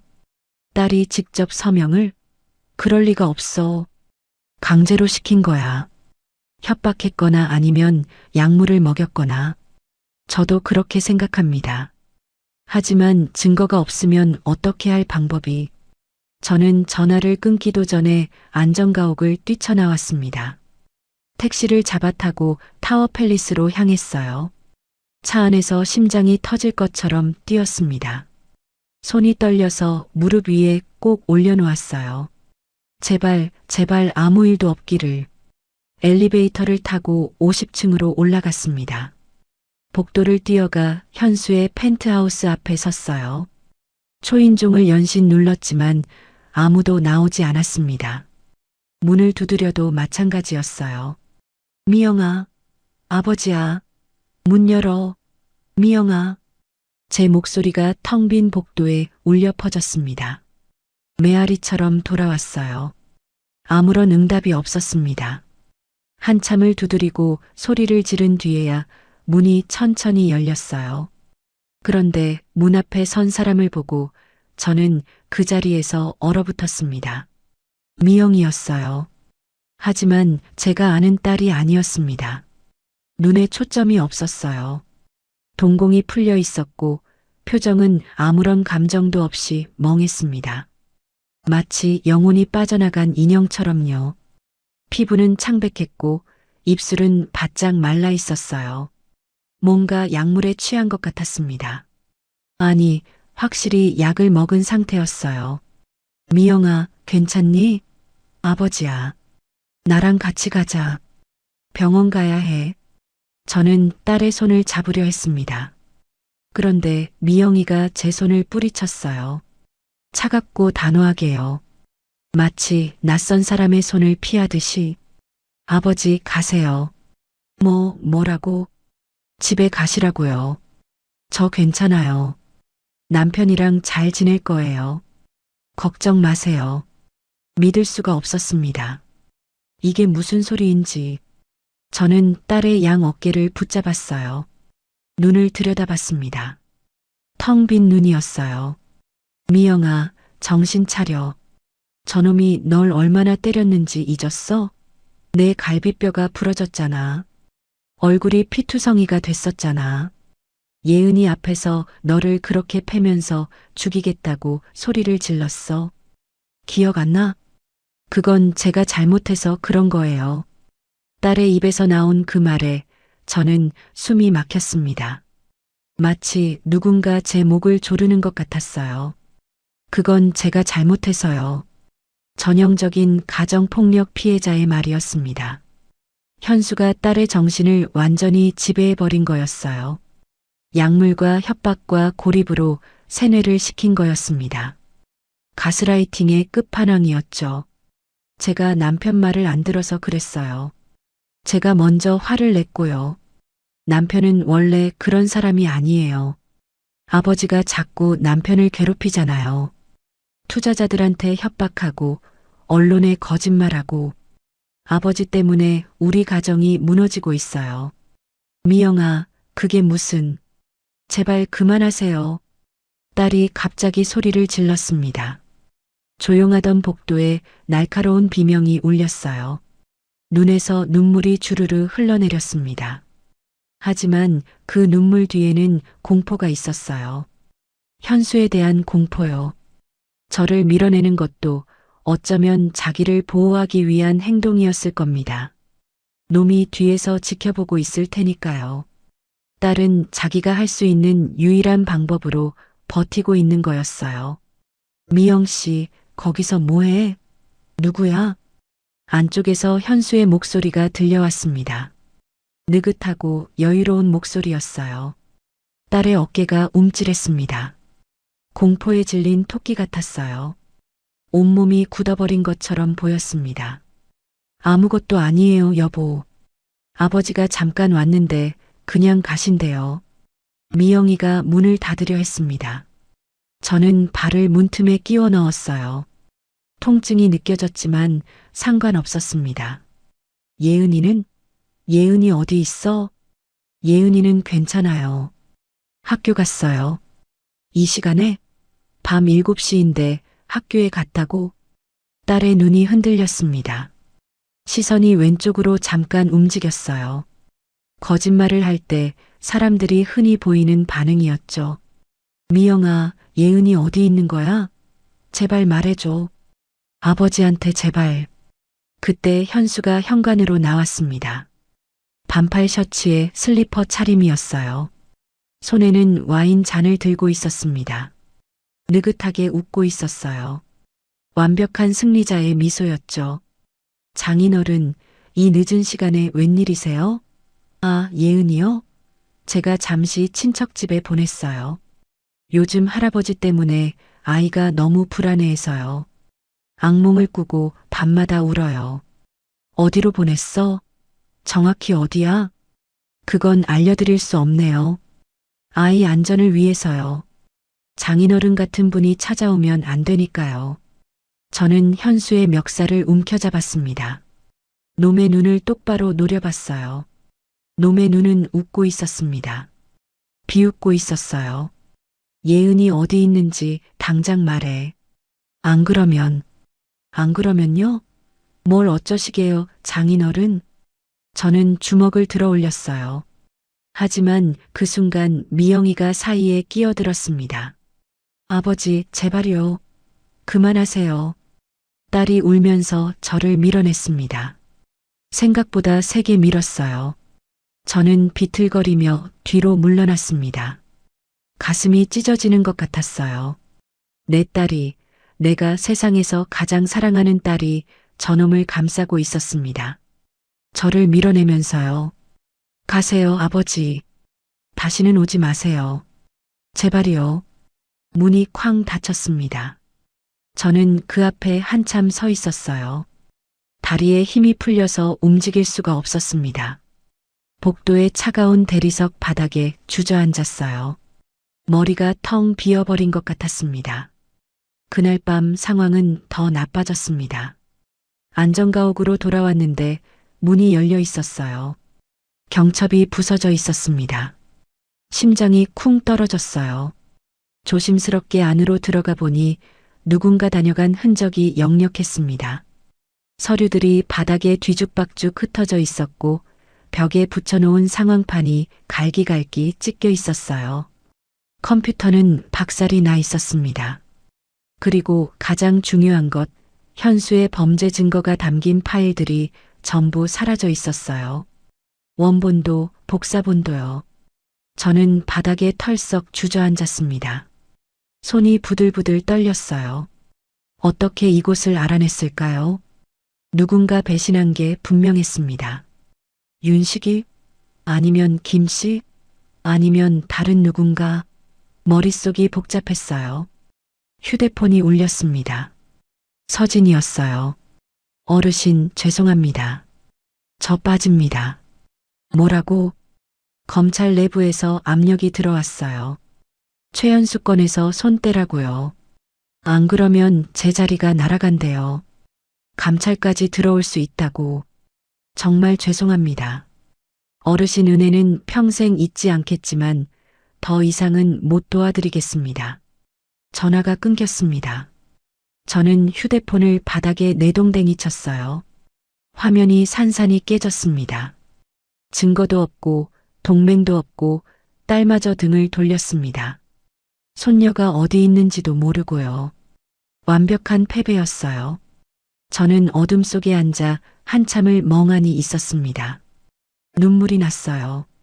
72살 먹은 노인이 캄캄한 지하실에서 혼자 울고 있었습니다. 30년 전 저승사자라고 불리던 사람이 이렇게 무력하게 무너지다니. 이게 제 인생의 끝인가 싶었어요. 모든 것을 잃었습니다. 아내가 세상을 떠났을 때도 이렇게 무력하지는 않았어요. 그때는 슬펐지만 적어도 딸이 있었으니까요. 하지만 지금은 그 딸마저 저를 밀어내고 있었습니다. 손녀는 어디론가 끌려갔고요. 저는 완전히 혼자였어요. 바닥에 흩어진 서류 조각들을 바라봤습니다. 몇 주 동안 밤잠을 설치며 모은 증거들이었어요. 이제 전부 사라졌습니다. 처음부터 다시 시작해야 했지만 시간이 없었어요. 파티가 모레였으니까요. 그때 바닥에 떨어진 종이 한 장이 눈에 들어왔습니다. 조명이 꺼진 어둠 속에서 희미하게 빛나고 있었어요. 놈들이 흘리고 간 것 같았습니다. 저는 기어가서 그 종이를 집어들었어요. 파티 초청장이었습니다. 금박으로 인쇄된 화려한 초청장이요. 뒤집어 보니 볼펜으로 뭔가 휘갈겨 적혀 있었습니다. 지하창고 예은. 손녀의 이름이었습니다. 저는 심장이 멎는 줄 알았어요. 이건 실수로 흘린 게 아니었습니다. 일부러 남긴 거였어요. 누군가 저한테 알려주려고 한 거였습니다. 누군지는 모르겠지만 놈들 편이 아닌 사람이 있었던 거예요. 저는 벌떡 일어났습니다. 온몸에서 기력이 솟아나는 것 같았어요. 아직 끝난 게 아니었습니다. 예은이가 어디 있는지 알아냈어요. 병원 지하 창고, 그곳에 손녀를 가둬놓은 거였습니다. 증거는 없어도 됐습니다. 동맹이 없어도 괜찮았어요. 내 손으로 직접 해야 했습니다. 파티장에 가서 놈의 가면을 벗기고 손녀를 구하고 딸의 눈을 뜨게 해야 했어요. 저는 주먹을 꽉 쥐었습니다. 부러진 갈비뼈가 욱신거렸지만 상관없었어요. 통증은 살아있다는 증거였습니다. 아직 싸울 수 있다는 증거요. 저는 찢어진 상황판 조각을 주워 현수의 얼굴 사진을 바라봤습니다. 미소 짓고 있는 그 얼굴이요. 방송에서 국민 남편이라고 불리는 그 얼굴이요. 최연수, 내일이다. 내 가면을 내가 직접 벗긴다. 저는 그 사진을 구겨서 바닥에 던졌습니다. 그리고 어둠 속에서 마지막 전투를 준비하기 시작했어요. 남은 건 이 몸뚱이 하나뿐이었지만 그것으로 충분했습니다. 손녀를 구하기 위해서라면 이 목숨 하나쯤은 기꺼이 던질 수 있었어요. 파티 당일 저녁이었습니다. 현수의 병원 확장 기념 파티가 강남의 특급 호텔 연회장에서 열렸어요. 저는 30년 전 입었던 검은 정장을 다시 꺼내 입고 거울 앞에 섰습니다. 주름진 얼굴, 부러진 갈비뼈를 감싼 붕대, 여기저기 멍자국. 하지만 눈빛만은 살아있었어요. 30년 전 저승사자라 불리던 그때의 눈빛이었습니다. 오늘 모든 걸 끝내야 했어요. 호텔에 도착한 건 저녁 7시였습니다. 정문은 경비가 삼엄해서 들어갈 수 없었어요. 검은 양복을 입은 경호원들이 초청장을 일일이 확인하고 있었습니다. 저는 건물을 한 바퀴 돌아 뒷문을 찾았어요. 케이터링 업체 트럭이 들어가는 후문이 있었습니다. 저는 미리 준비해둔 흰색 조리복으로 갈아입고 음식 상자를 든 척하며 주방으로 잠입했어요. 30년 전에 수없이 해본 방법이었죠. 몸은 늙었지만 기술은 녹슬지 않았습니다. 주방은 정신없이 바빴어요. 요리사들이 고함을 치며 뛰어다니고 접시 부딪히는 소리가 요란했습니다. 아무도 저를 신경 쓰지 않았어요. 저는 자연스럽게 구석으로 빠져나왔습니다. 먼저 지하 창고로 향했습니다. 예은이를 구하는 게 첫 번째였어요. 손녀 없이는 아무것도 시작할 수 없었습니다. 직원용 엘리베이터를 타고 지하 2층으로 내려갔어요. 문이 열리자 어둡고 습한 복도가 나타났습니다. 형광등이 깜빡거리며 음산한 분위기를 만들고 있었어요. 양쪽으로 창고 문들이 줄지어 있었습니다. 녹슨 철문들이었죠. 발소리를 죽이며 천천히 걸었습니다. 첫 번째 문, 두 번째 문을 지나 세 번째 문 앞에 섰을 때 희미한 소리가 들렸어요. 노랫소리였습니다. 아이가 혼자 흥얼거리는 작은 노래요. 예은이가 무서울 때 부르는 그 노래였어요. 아내가 미영이에게 불러주던 자장가, 미영이가 예은이에게 불러주던 그 노래. 저는 가슴이 찢어지는 것 같았습니다. 6살짜리 아이가 얼마나 무서웠을까요? 문은 자물쇠로 잠겨 있었습니다. 구형 자물쇠였어요. 저는 주머니에서 구부린 철사 2개를 꺼냈습니다. 자물쇠 구멍에 넣고 몇 초간 조작했어요.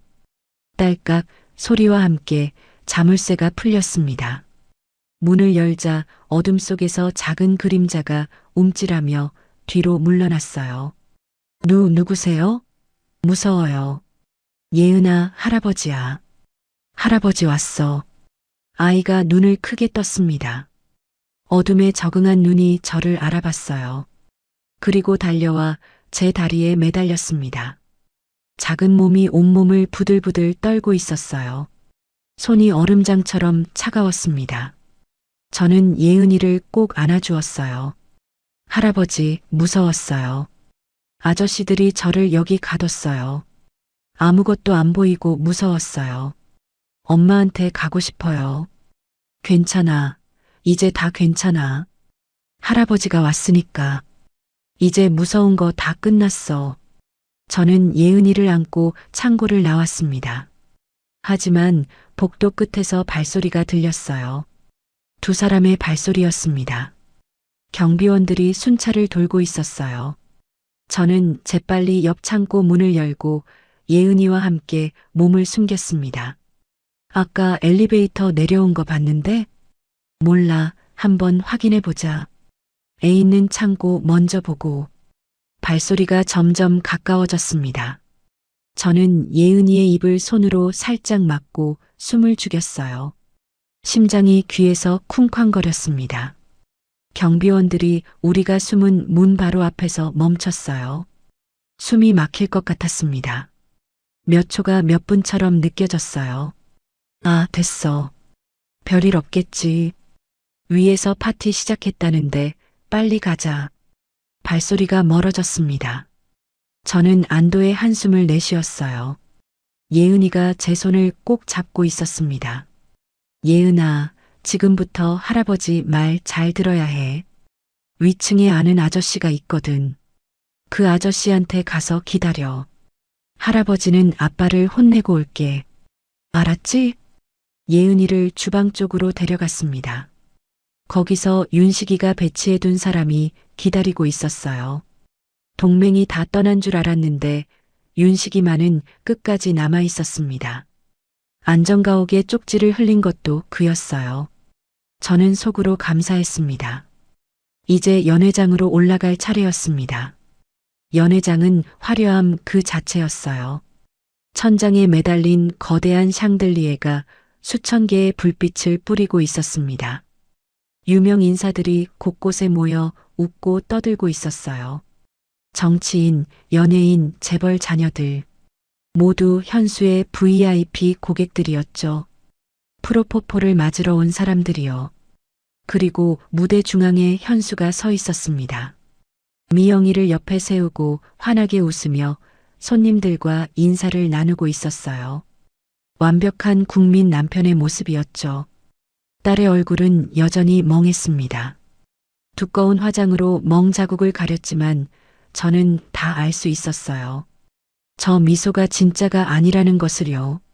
저는 케이터링 복장을 벗어 던지고 검은 정장 차림으로 연회장 안으로 걸어 들어갔습니다. 사람들 사이를 헤치며 무대 앞으로 다가갔어요. 경비원들이 저를 발견하고 달려왔지만 이미 늦었습니다. 최연수, 제 목소리가 연회장에 울려 퍼졌습니다. 밴드의 음악이 멈췄어요. 모든 시선이 저에게 쏠렸습니다. 수백 명의 눈이 저를 바라보고 있었어요. 현수의 얼굴이 굳어졌습니다. 하지만 금방 능숙하게 미소를 되찾았어요.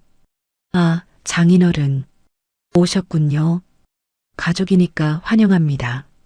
이 자리에 있는 분들께 알려드리겠습니다. 저는 천천히 무대 위로 올라갔습니다. 경비원들이 막으려 했지만 저는 멈추지 않았어요. 저 사람은 가정폭력범입니다. 제 딸을 수년간 때려왔어요. 갈비뼈를 부러뜨리고 얼굴을 피투성이로 만들었습니다. 6살짜리 아이 앞에서 엄마를 죽이겠다고 소리를 질렀어요. 웅성거림이 연회장 전체로 퍼졌습니다. 사람들이 수군거리기 시작했어요. 현수의 미소가 점점 굳어졌습니다.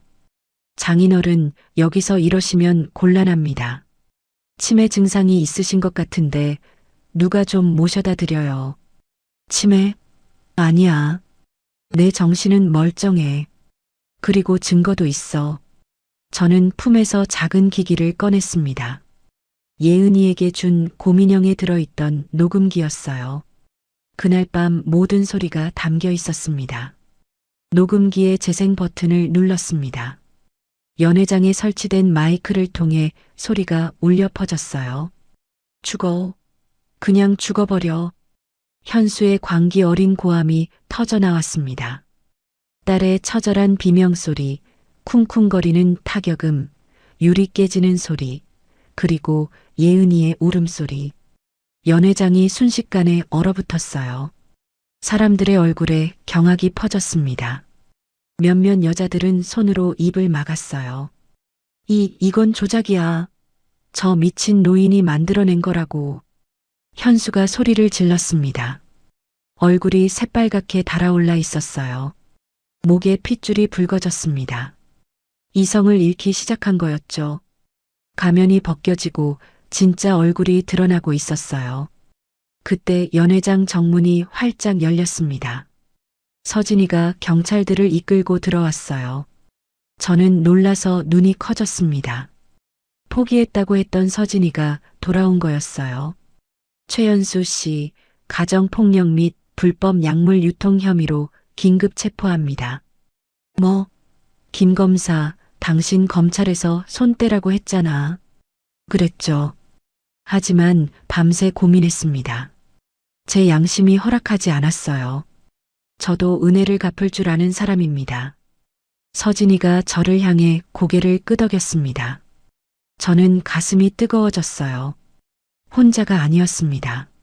수갑이 채워지고 현수가 끌려나갔습니다. 놈은 발버둥을 치며 소리를 질렀어요. 손대지 마. 내가 누군지 알아? 내 변호사가 가만 안 있을 거야. 당신이 누구든 법 앞에서는 똑같습니다. 경찰이 차갑게 말했습니다. 현수가 끌려나가면서 저를 노려봤어요. 눈에 도끼가 가득했습니다. 하지만 저는 눈을 피하지 않았어요. 똑바로 마주봤습니다. 더 이상 저놈이 무섭지 않았어요. 그때 미영이가 움직였습니다. 멍하게 서 있던 딸이 천천히 제 쪽으로 걸어왔어요. 걸음이 비틀거렸습니다. 눈에 눈물이 가득 고여 있었어요. 마치 긴 악몽에서 깨어난 사람처럼 보였습니다. 아빠, 딸의 목소리가 떨렸습니다. 저는 두 팔을 벌렸어요. 딸이 제 품에 안겼습니다. 작은 어깨가 부들부들 떨리고 있었어요. 30년 전 아내가 세상을 떠났을 때 딸이 이렇게 울었었죠. 그때도 저는 이렇게 딸을 안아주었습니다. 미안해요, 아빠. 정말 미안해요. 제가 아빠를 밀어냈어요. 그 사람이 너무 무서워서 약을 먹이고 협박하고 제 정신이 아니었어요. 알아, 미영아. 다 알아. 내 잘못이 아니야. 아무것도 내 잘못이 아니야. 저는 딸의 등을 토닥이며 눈물을 삼켰습니다. 연회장에 있던 사람들이 술렁거리고 있었어요. 카메라 플래시가 여기저기서 번쩍거렸습니다. 기자들이 언제 들어왔는지 마이크를 들이밀고 있었어요. 내일 아침 뉴스는 현수의 몰락으로 도배될 거였죠. 국민 남편의 가면이 완전히 벗겨지는 거였습니다. 그때 연회장 한쪽에서 작은 발소리가 들렸습니다. 예은이가 달려오고 있었어요. 윤식이가 직접 데리고 온 거였습니다. 할아버지, 엄마, 아이가 달려와 우리에게 매달렸습니다. 저는 한 팔로 딸을, 한 팔로 손녀를 안았어요. 세 사람이 연회장 한가운데서 부둥켜 안고 울었습니다. 샹들리에 불빛이 우리를 비추고 있었어요. 수백 명의 시선이 쏠려 있었지만 상관없었습니다. 지금 이 순간 세상에는 우리 셋밖에 없는 것 같았어요. 할아버지, 우리 이제 집에 가요. 엄마랑 같이요.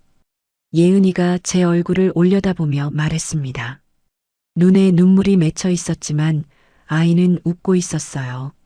저는 고개를 끄덕였습니다. 그래, 집에 가자. 다 같이. 서진이가 다가왔습니다. 조용히 제 어깨를 두드렸어요. 어르신, 수고 많으셨습니다. 이제 저희가 나머지를 처리하겠습니다. 병원 수사도 시작할 겁니다. 프로포폴 불법 투약 전부 밝혀낼게요. 고맙네, 김 검사. 포기 안 해줘서 은혜는 갚아야죠. 그리고 저도 정의가 무엇인지 다시 생각하게 됐습니다. 저는 딸과 손녀의 손을 잡고 연회장을 나왔습니다. 밖에는 경찰차들이 줄지어 서 있었어요. 현수가 경찰차 뒷좌석에 실려 있었습니다. 그 모습을 보고 미영이가 몸을 떨었어요. 저는 딸의 손을 꼭 잡아주었습니다. 이제 저 사람은 내 인생에서 완전히 사라질 거야. 걱정하지 마. 밤하늘에 별이 반짝이고 있었습니다. 서늘한 바람이 불어왔어요. 저는 깊은 숨을 들이마셨습니다. 가슴속에 쌓였던 무거운 것이 조금씩 빠져나가는 것 같았어요. 30년 만에 다시 입은 검은 정장이 이제는 가볍게 느껴졌습니다. 이 옷을 입고 싸웠던 전쟁이 드디어 끝났어요. 저승사자는 이제 은퇴해도 될 것 같았습니다. 전쟁이 끝났습니다. 제가 이겼어요. 아니, 우리가 이겼습니다. 6개월이 흘렀습니다. 가을이 깊어지고 겨울이 왔다가 다시 봄이 찾아왔어요. 세탁소 앞 골목에 심어진 목련이 하얀 꽃을 피웠습니다. 30년 동안 매년 보아온 풍경이었지만 올해는 유독 아름답게 느껴졌어요. 아마 마음이 달라져서 그런 것 같았습니다. 최연수는 징역 12년을 선고받았어요. 가정폭력, 불법 약물 유통, 아동감금, 협박, 의료법 위반 등 수많은 혐의가 인정됐죠. 재판이 진행되는 동안 현수는 끝까지 발악했습니다. 최고의 변호사들을 고용해서 온갖 법적 다툼을 벌였어요. 하지만 증거가 너무 많았습니다. 고민형에 담긴 녹음 파일, 병원 이중 장부, VIP 고객 명단, 프로포폴 유통 경로, 그리고 무엇보다 미영이의 직접적인 증언이 결정타였어요. 법정에서 딸이 증인석에 섰던 날을 저는 평생 잊을 수가 없습니다. 검은 정장을 입고 긴장한 얼굴로 선서를 했어요. 처음에는 목소리가 너무 작아서 들리지 않았습니다. 판사가 마이크에 가까이 대라고 했죠. 미영이의 손이 부들부들 떨리고 있었어요. 현수가 피고인석에서 딸을 노려보고 있었습니다. 저는 방청석에서 딸에게 힘을 보내려고 눈을 마주쳤어요. 미영이가 저를 보더니 살짝 고개를 끄덕였습니다. 그리고 말하기 시작했어요. 결혼 후 처음 맞은 날부터 그날 밤까지 6년간의 지옥 같은 결혼 생활을 낱낱이 이야기했습니다. 목소리가 떨렸지만 멈추지 않았어요. 때로는 울먹였고 때로는 숨을 고르며 잠시 쉬기도 했습니다. 하지만 끝까지 해냈어요. 3시간이 넘는 증언이었습니다. 저는 방청석에서 주먹을 꽉 쥐고 딸을 바라봤어요. 저 아이가 제 딸이라는 게 세상에서 가장 자랑스러웠습니다. 판결이 내려지던 날 현수는 끌려나가면서도 저를 노려봤습니다. 눈에 도끼가 가득했어요. 하지만 저는 더 이상 그 눈빛이 무섭지 않았습니다. 오히려 불쌍해 보였어요. 모든 것을 가졌던 사람이 모든 것을 잃은 거였죠. 돈도 명예도 가족도 자유도. 감옥에서 12년을 보내고 나오면 그 사람에게는 아무것도 남아있지 않을 겁니다. 50살이 되어서 빈손으로 세상에 나오겠죠. 그게 그 사람이 선택한 삶의 결과였습니다. 미영이와 예은이는 지금 저와 함께 살고 있습니다. 세탁소 위층 작은 방에서요. 원래 창고로 쓰던 공간이었는데 깨끗이 정리하고 도배를 새로 했어요. 방 2개의 작은 부엌과 화장실. 좁긴 했지만 우리에게는 충분했습니다. 아니, 오히려 이렇게 가까이 있으니까 더 좋았어요. 밤마다 예은이가 제 방에 와서 이야기를 해달라고 조르거든요. 저는 옛날 이야기를 들려주다가 아이가 잠들면 살며시 이불을 덮어주고 나옵니다. 아이의 고른 숨소리를 듣고 있으면 마음이 편안해져요. 이게 할아버지의 행복이구나 싶었습니다. 처음 3개월은 쉽지 않았습니다.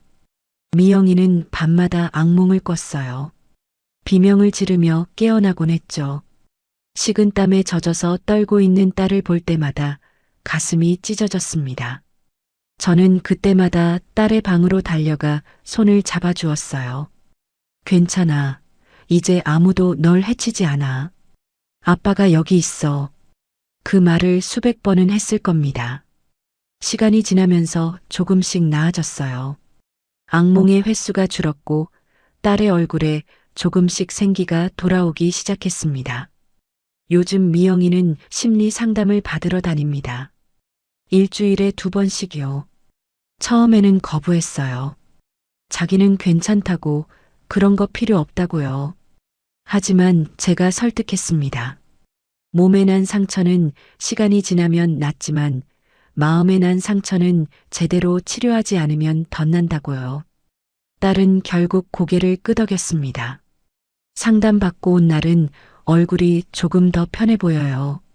느리지만 분명히 나아지고 있었습니다. 예은이도 많이 달라졌습니다. 처음에는 낯선 소리만 들려도 화들짝 놀라곤 했어요. 어른 남자가 목소리를 조금만 높여도 몸을 웅크리고 떨었죠. 그런 모습을 볼 때마다 가슴이 미어졌습니다.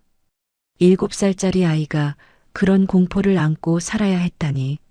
하지만 아이들은 어른보다 회복이 빠른 것 같아요. 요즘 예은이는 동네 친구들과 골목에서 뛰어놀고 학교에서 웃는 얼굴로 돌아옵니다. 제가 만들어준 김밥을 맛있다며 먹는 모습을 볼 때마다 저는 감사함을 느꼈습니다. 오늘은 특별한 날이었습니다.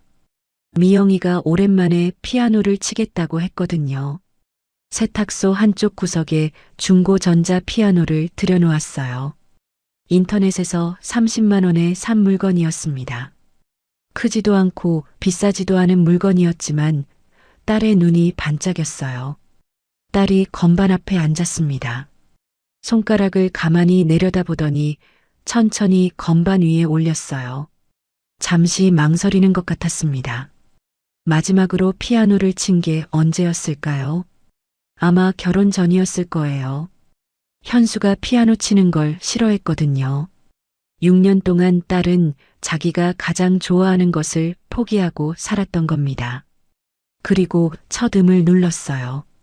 맑은 소리가 세탁소 안에 퍼졌습니다. 처음에는 어색하고 더듬거렸어요. 손가락이 굳어 있었거든요.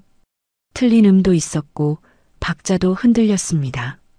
하지만 몇 분이 지나자 멜로디가 흐르기 시작했어요. 아내가 좋아하던 바로 그 곡이었습니다. 저는 카운터에 서서 딸의 뒷모습을 바라봤어요. 눈물이 났지만 참았습니다. 예은이가 제 손을 잡았습니다. 할아버지, 엄마가 피아노 치니까 너무 예뻐요. 그래, 예쁘지? 엄마가 예전에 피아노 엄청 잘 쳤대요. 맞아요? 응, 엄마는 피아니스트가 되고 싶었어. 아주 재능이 있었거든. 그럼 이제 다시 피아니스트 될 수 있어요? 저는 잠시 생각했습니다. 35살, 늦은 나이였죠. 프로 피아니스트가 되기엔 너무 많은 시간이 흘렀어요. 하지만 그게 중요한 게 아니었습니다. 글쎄, 유명한 피아니스트가 될 수는 없을지도 몰라. 하지만 피아노를 치면서 행복할 수는 있어. 그게 더 중요한 거야. 피아노 소리가 멈췄습니다. 미영이가 돌아보며 웃었어요. 오랜만에 보는 환한 웃음이었습니다. 억지로 짓는 웃음이 아니라 진짜 웃음이요. 밤이 되었습니다. 예은이를 재우고 나서 저는 세탁소에 혼자 앉아 있었어요. 딸이 따뜻한 차 2잔을 들고 내려왔습니다. 아빠 안 주무세요? 응, 조금 있다가. 딸이 제 옆에 앉았습니다. 한동안 아무 말 없이 차를 마셨어요.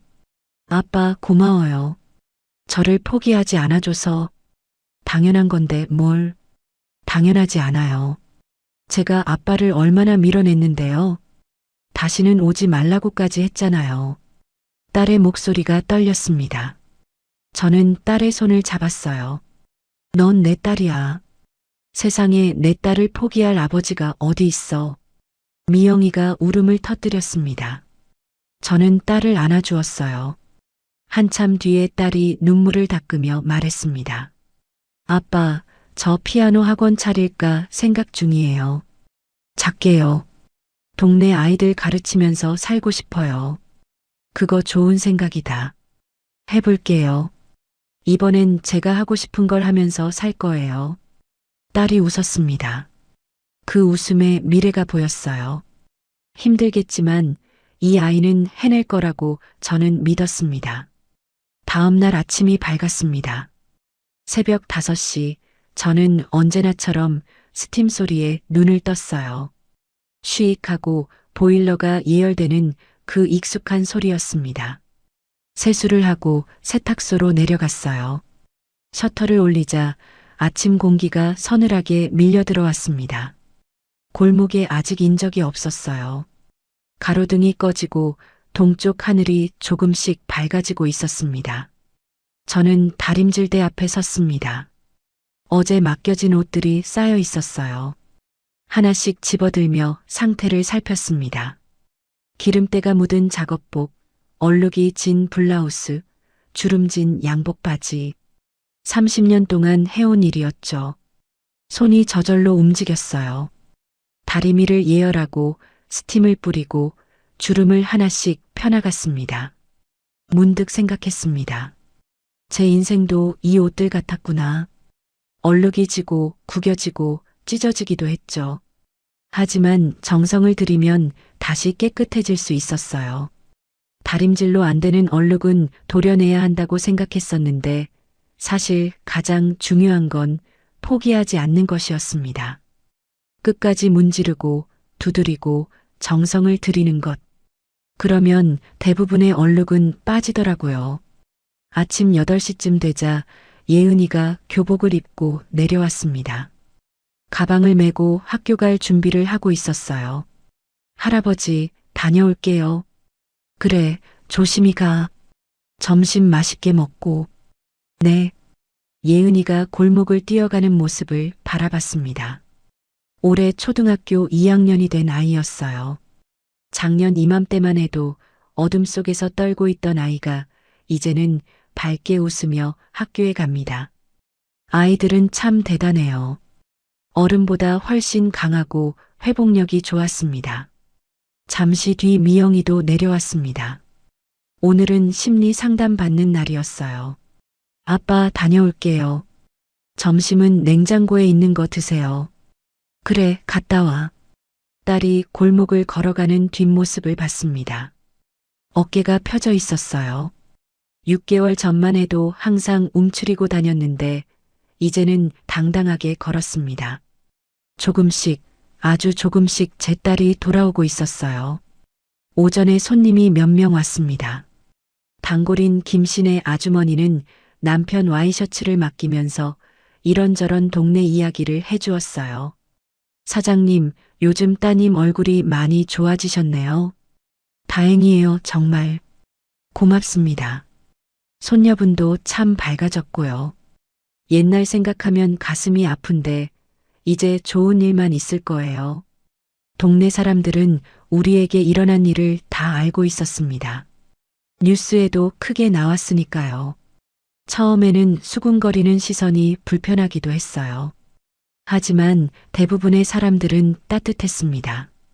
함부로 질문하거나 동정하는 대신 그냥 평범하게 대해주었어요. 그게 가장 큰 위로였습니다. 점심때 윤식이가 찾아왔습니다. 손에 삼겹살 선물 세트를 들고요. 형님, 뭐 좀 사왔습니다. 따님이랑 손녀분이랑 드세요. 자네가 왜 이런 걸 사와? 들어와, 차라도 한잔 하고 가. 윤식이와 마주 앉아 차를 마셨습니다. 이 친구가 아니었으면 저는 그날 파티장에 들어가지도 못했을 거예요. 다른 사람들이 다 등을 돌렸을 때 윤식이만은 끝까지 제 편에 있어 주었습니다. 평생 잊을 수 없는 은혜였죠. 형님, 최연수 그놈 면회 신청하는 사람이 아무도 없대요. 부모도 친척도 친구도요. 돈 있을 때는 주변에 사람이 그렇게 많았는데 지금은 아무도 안 찾아간대요. 그럴만하지. 인생 참 허무하네요. 그 많던 돈이랑 명예가 다 무슨 소용입니까? 저는 창밖을 바라봤습니다. 골목에 봄볕이 따뜻하게 내리쬐고 있었어요. 윤씨가, 나는 이제야 알겠어. 인생에서 제일 중요한 게 뭔지. 뭔데요, 형님? 가족이야. 돈도 명예도 권력도 다 부질없어. 내 곁에 사람이 있느냐 없느냐, 그게 제일 중요한 거야. 나는 딸이 있고 손녀가 있어. 그걸로 된 거야. 윤식이가 고개를 끄덕였습니다. 저녁이 되어 미영이와 예은이가 돌아왔습니다. 셋이서 저녁을 먹고 설거지를 하고 텔레비전을 봤어요. 예은이가 만화를 보며 깔깔 웃었습니다. 미영이는 그런 딸을 보며 미소 지었어요. 저는 그 모습을 바라보며 생각했습니다. 이게 행복이구나. 특별한 게 아니었어요. 그냥 가족이 함께 있고 웃고 서로를 바라보는 것. 비싼 집도 좋은 차도 높은 지위도 필요 없었습니다. 그냥 이렇게 함께 있으면 되는 거였어요. 밤이 깊어지고 예은이가 잠들었습니다. 저는 세탁소에 혼자 남아 내일 아침에 찾아갈 옷들을 정리했어요. 하나씩 비닐에 싸서 걸어 놓았습니다. 내일도 손님들이 오겠죠. 내일 모레도 그 다음 날도 평범한 하루가 계속될 거예요. 창밖으로 달이 떠 있었습니다. 밝은 보름달이었어요. 저는 문득 아내 생각이 났습니다. 당신이 떠난 지 20년이 넘었네요. 딸이 많이 힘들었어요. 하지만 이제 괜찮아졌어요. 우리 손녀도 잘 크고 있고요. 당신이 봤으면 좋겠어요. 새벽이 다가오고 있었습니다. 곧 보일러가 예열되면서 익숙한 소리를 낼 거예요. 쉬익 하는 그 소리요. 저는 일어나 내일을 준비했습니다. 72살 세탁소 주인 장태산. 한때 저승사자라 불렸던 사람. 이제는 그냥 평범한 할아버지입니다. 딸과 손녀와 함께 사는 세상에서 가장 행복한 할아버지요. 그걸로 충분했습니다. 오늘의 사연 어떠셨나요? 사연이 마음에 닿았다면 더 좋은 사연으로 찾아뵐 수 있도록 구독과 좋아요를 눌러주세요. 그리고 사연의 주인공을 위한 따뜻한 말씀도 댓글로 부탁드립니다. 여러분의 오늘을 응원합니다. 인생 소풍이었습니다.